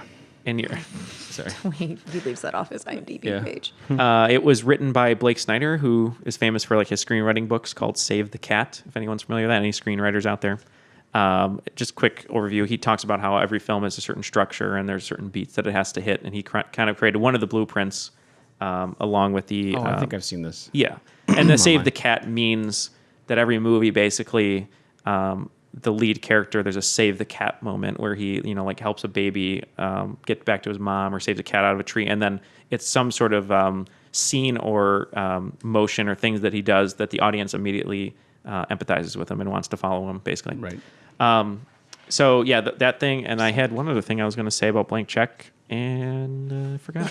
What were we talking about right before Blank Check? It was a really good thing, too, I was going to say. And I cannot. Is it something in between Hocus Pocus and Blank Check? Because that was White the Fang? segue. Maybe. This is killing Cool me. Runnings. You'll think about it. Do you have any more movies left to discuss? I think Mallory. Did I hit all of your? I mean, you could look at. You this were going to list say and something about keep- Jungle to Jungle, right? That's your other. Yeah. Jungle to Jungle. Man, Inspector Gadget with Matthew Broderick, that was Oh. a steaming pile. But entertaining. Honestly, has Matthew Broderick made anything good besides Ferris Bueller and War Games? Yeah, I mean, he was in Cable Guy. And he was in. But it wasn't good because of him. Not Yeah, because yeah, of him. It was yeah, Jim yeah. Carrey. Yeah. And he was in Election. He was good in that. Pretty good. Oh, Yeah. Just watched that yesterday. good straight. Election's good. Well, I always want to include Squanto, A Warrior's Tale, but it just couldn't make it today. Homeward Bound. That's what my Homeward dad. Bound, that's what man. That's what my dad used to call it when you take a dump. A Squanto or a Squanto? Squanto. Okay, well, who Yeah. were the three people that voiced the animals in Homeward Bound? Well, you had Michael one J. was Fox. Good trip. Roseanne Barr was the Sally cat. Field? Pre-Parkinson's, right? So it Oh, wasn't crazy. Sally Field was the cat? Maybe. Let's see. Let's look here. All right. Is we have- Homeward Bound the first one of these? Yes. Homeward Bound is And the then there's first one. Milo and Otis that came out too, which everyone, I thought, it's kind of similar, right? Similar. Talking Dogs. Sorry. Yeah, if you scroll down a little bit, they're going to show you that voice. Sassy with Sally Field. Oh, I thought it was Roseanne Donna Barr Mache was making Shadow. And Oh, I Michael J. love Fox Donna was Mache. Chance. Was Chance the one? Was that the black and white dog that got the porcupine? Yes. Oh God, that scene always Yeah. I always felt so bad for the dog because when he got the needles in his face. that. Yeah. But he was kind of the sassy, cocky dog. He was. You're Yeah, right. He was like, I'm going to go off on my own. That's a weeper. It is. Because they move. Oh, that's right. Yeah, you're right. Is that why they move and they leave the dogs, or are the dogs strays? I can't remember. No, they. The second one, they go to San Francisco or something, I'm right? trying to Yeah, they have a little. I might have blocked vacation. that out. Little urban PTSD. trip. Yeah, I mean that's really my only other thing I would say. I know Mallory and I had talked about I'll Be Home for Christmas with JTT the other day, but I know. I talked about. You love that. I made a list of all the movies Jonathan Taylor Thomas was in. He Oh, was look at that. He started with the voice of Simba. Yeah. Oh, Man of the House is in this list too. Yeah. Yeah. Wait, which one is Man of the House? Man of the House is with Chevy Chase. Yeah. Really? Yeah, and it's don't remember that one. Kind Is of Sinbad in that one? No, he's in First Kid though, First which is on Kid, this list. Which Okay. is another, yeah. Oh man, you know what? My favorite Sinbad movie though is House Arrest. That movie's great. Where he gives, actually it's kind of bad now that I think about it, but he gives the Rottweiler a bunch of wine and makes it drunk so that it won't bark. Which now having dogs, I'm like, come on, man. Sinbad was so funny. Yeah. I mean, he still is, I guess. He's not alive, but. Yeah, House Arrest. And then I loved the movie or the song Brick House because they had that in that movie. And then Phil Hartman was really good in that movie. Man of the House, 1995. A young boy refuses to accept his mother's new boyfriend. I don't remember this movie. Her new boyfriend is Chevy Chase? Yes. Yeah. And Wow. Jonathan Taylor Thomas is kind of like the brat. Oh, and Farrah Fawcett? Yeah. George Wendt? Norm? Yeah. Huh. Interesting. Okay. JTT, he had a good run there in the 90s. He did, man. He did, yeah. Home Improvement with that. I'll Be Home I don't for think Christmas. he does anything anymore, though. I mean, acting-wise. No, I don't think so. He was in a random episode of Veronica Mars that I loved. He was a dick in that. Yeah. I think he got like some straight cash and like went to college and Yeah. became a real person. Made a normal life. Yeah. Yeah. Yeah. All right, so we're going to go deliberate, and we will be back. And now it's time to announce the best of the best. We just deliberated between Neal and Mallory and I. We're all a little sweaty. We're a little sweaty. I got punched a couple of times. Mark got... Drank 12 Angry Men. Neal said if Hocus Pocus isn't in there, he's done with the podcast. So I guess this is the last one for Neal. Yeah, I guess put all that blame on me, I suppose. I didn't say that, but Mallory is very crafty here at Radar on the side, and she did make a full Three Musketeer outfits for us to do, and we got some foils and said all for one for all before we did this. And we fenced. We fenced a little bit. Kiefer Sutherland's to fight out the character. top 5. So You're Kiefer? Yeah. Okay. I'm D'Artagnan, whoever that is. Ooh, that's Chris O'Donnell, Yeah. right? Oh, yeah, you're right. I guess I'd 'Cause be he's I'm Charlie the- Sheen. Dreamboat Chris O'Donnell. Although he looked best with the short hair. So as you guys know, we do our Steve Kerr / Tony Koo coach spot at 7 and 6. These are not in the top 5, but you can't have a championship team. Mallory's shaking her head. She's like, I don't know what that is. What are you talking about? You can't have a championship team without having these two players. So and just a quick note, we do have a few holiday-based films that we talked about with Santa Claus, The Muppets Christmas Carol, and Hocus Pocus, but we wanted to include them in the list, but we decided democratically that we will talk about them on later episodes that have to do with Christmas and maybe Halloween. Yeah, it doesn't diminish them. It's just that we didn't want to lower their worth in this episode when we can talk about them more. Maybe we can get more in depth. Yeah. And Neal can convince me Santa Claus is a good Christmas movie. So Well, he'll have to watch it. You haven't watched it? Again. no, I haven't seen it. Oh, I mean, no, I haven't seen it in a while. That's like sorry. you. I'm This sorry. guy, he comes over. Yeah, last time we recorded, I haven't seen Harry Potter, any of them. Yeah. Whatever. Okay. Just continue. I'm just so annoyed. Anyway, I did not know that. I own the whole thing Mark, because you're my wife dead likes to them. me. This is what Mark said. I saw the first one. Everyone's like, that's a great series, and I just didn't like it. And everyone's like, wait till 3, but I Wait didn't till want to 3? wait. Actually, just Shauna watched loves him it. though, right? Yeah, she Did does. she slap you? I bought her Like the whole series. I requested her to slap you. Did she Yeah. do it? She has not slapped me. Well, she All has, right. but for other reasons. All right, Shauna, please slap him and videotape it on your iPhone and send it to me. Okay. Alfonso Cuarón, the third one. Come on. Sorry. So at number 7 Mm-hmm. is Blank Check. I have not seen this film, but Neal and Mallory respected it enough to include it in the Disney live-action 90s discussion. So we decided to put it at number 7. Yeah, and anyone who wants to join a party Mallory and I are throwing where we're going to have giant sumo suits and be wrestling outside in front of a castle, just hit us up. It'll happen. If we have more than 10 people, we'll do it. And number 6, Angels in the Outfield. Another classic 90s kids sports movie, and great turn by JGL. Yep. And great cast, and so that rounds out our supporting cast. Number 5. A Parent Trap. I'm excited that this got included in the top 5, but I think that they included it because it's a favorite of mine, and I think it might be near and dear to more girls of my age. Lindsay Lohan, rare form. Yeah, the rarest of forms. Just a great story, remake of a classic Disney movie with Haley Mills back in the 60s. But I really liked it, and I'm happy you guys put it in the top 5. Number 4. Feel the rhythm, feel the rhyme, get on up. It's Bob Slint.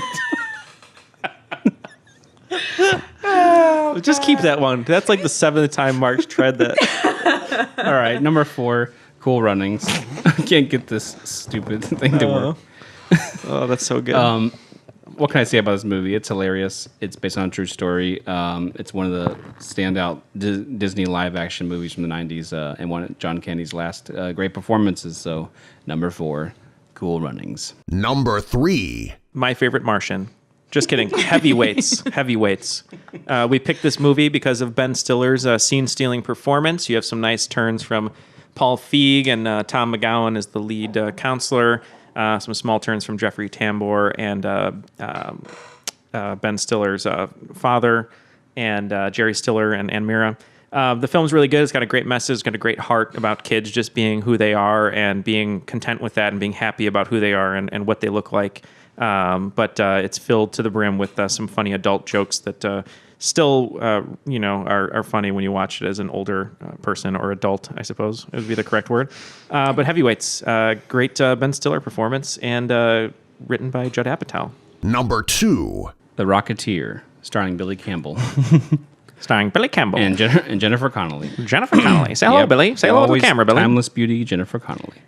This is a standout film in the 90s amongst a lot of films, especially for the Disney live-action category we're talking about.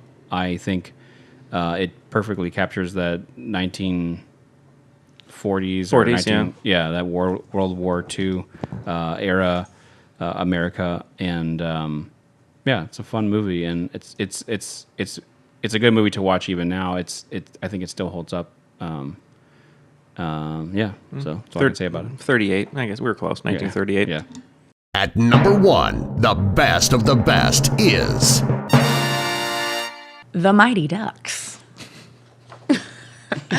I mean, how could we not pick any other? I mean, Mighty Ducks is such a standout. Mm-hmm. It's such a quintessential 90s movie. I mean, the team getting together. I mean, the big theme here is, whoa, geez, Neal's on a chalkboard. That was that.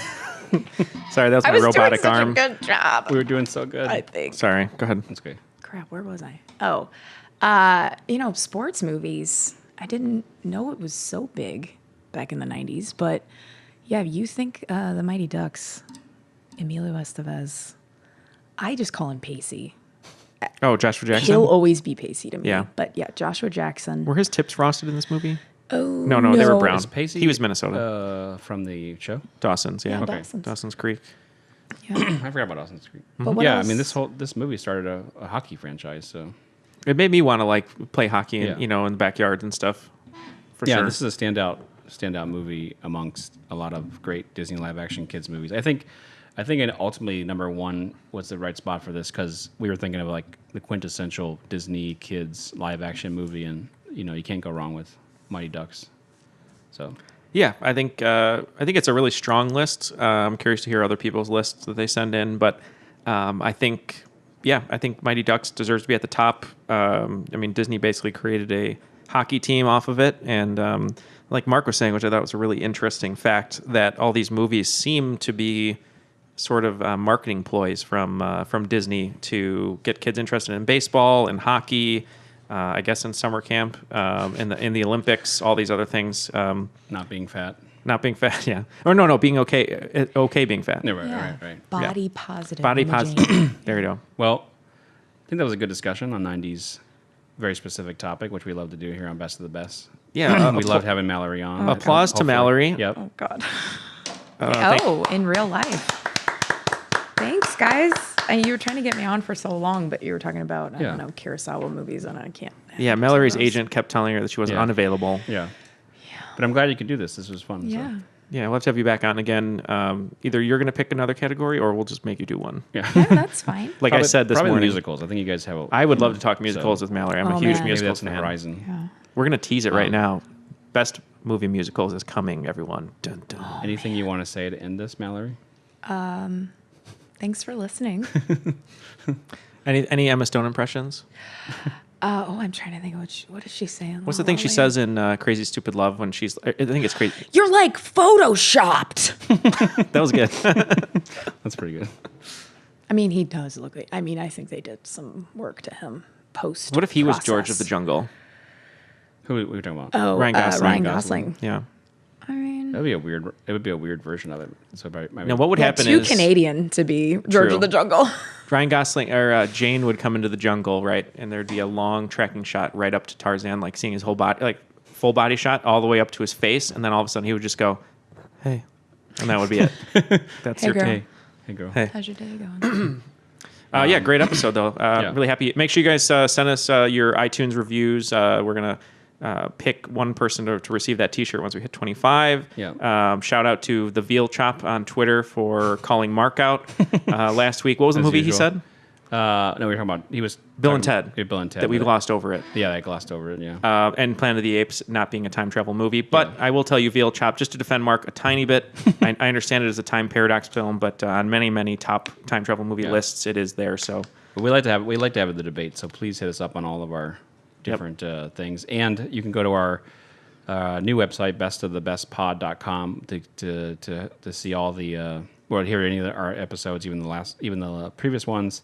And hit us. You can get links to any of our social media accounts as well there. So, or you can email us or do whatever you want there. We're still working on it, so it's still a work in progress, but it has all the info and bestofthebestpod.com would be your one source. Yeah. I guess on behalf of Mallory and Mark, we're gonna go get into the Flying V and maybe get some grub. Thanks, guys. All right. Bye. Quack, quack, quack, quack, quack, quack, quack, quack, quack, quack, quack, quack, quack, quack, quack.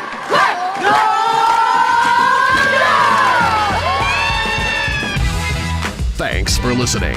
If you think we've missed any of your favorites, message us on Twitter and Instagram using the handle @bestofbestpod and include your own top 5 by using the hashtag BOTB. We ask that you rate, review, and subscribe to Best of the Best on iTunes or your preferred podcast app. Have ideas for show topics, opinions, or just want to say hello? Send us an email to bestofthebestpod@gmail.com. Till next time, special thanks to Radar Studios and long live Don Hogue.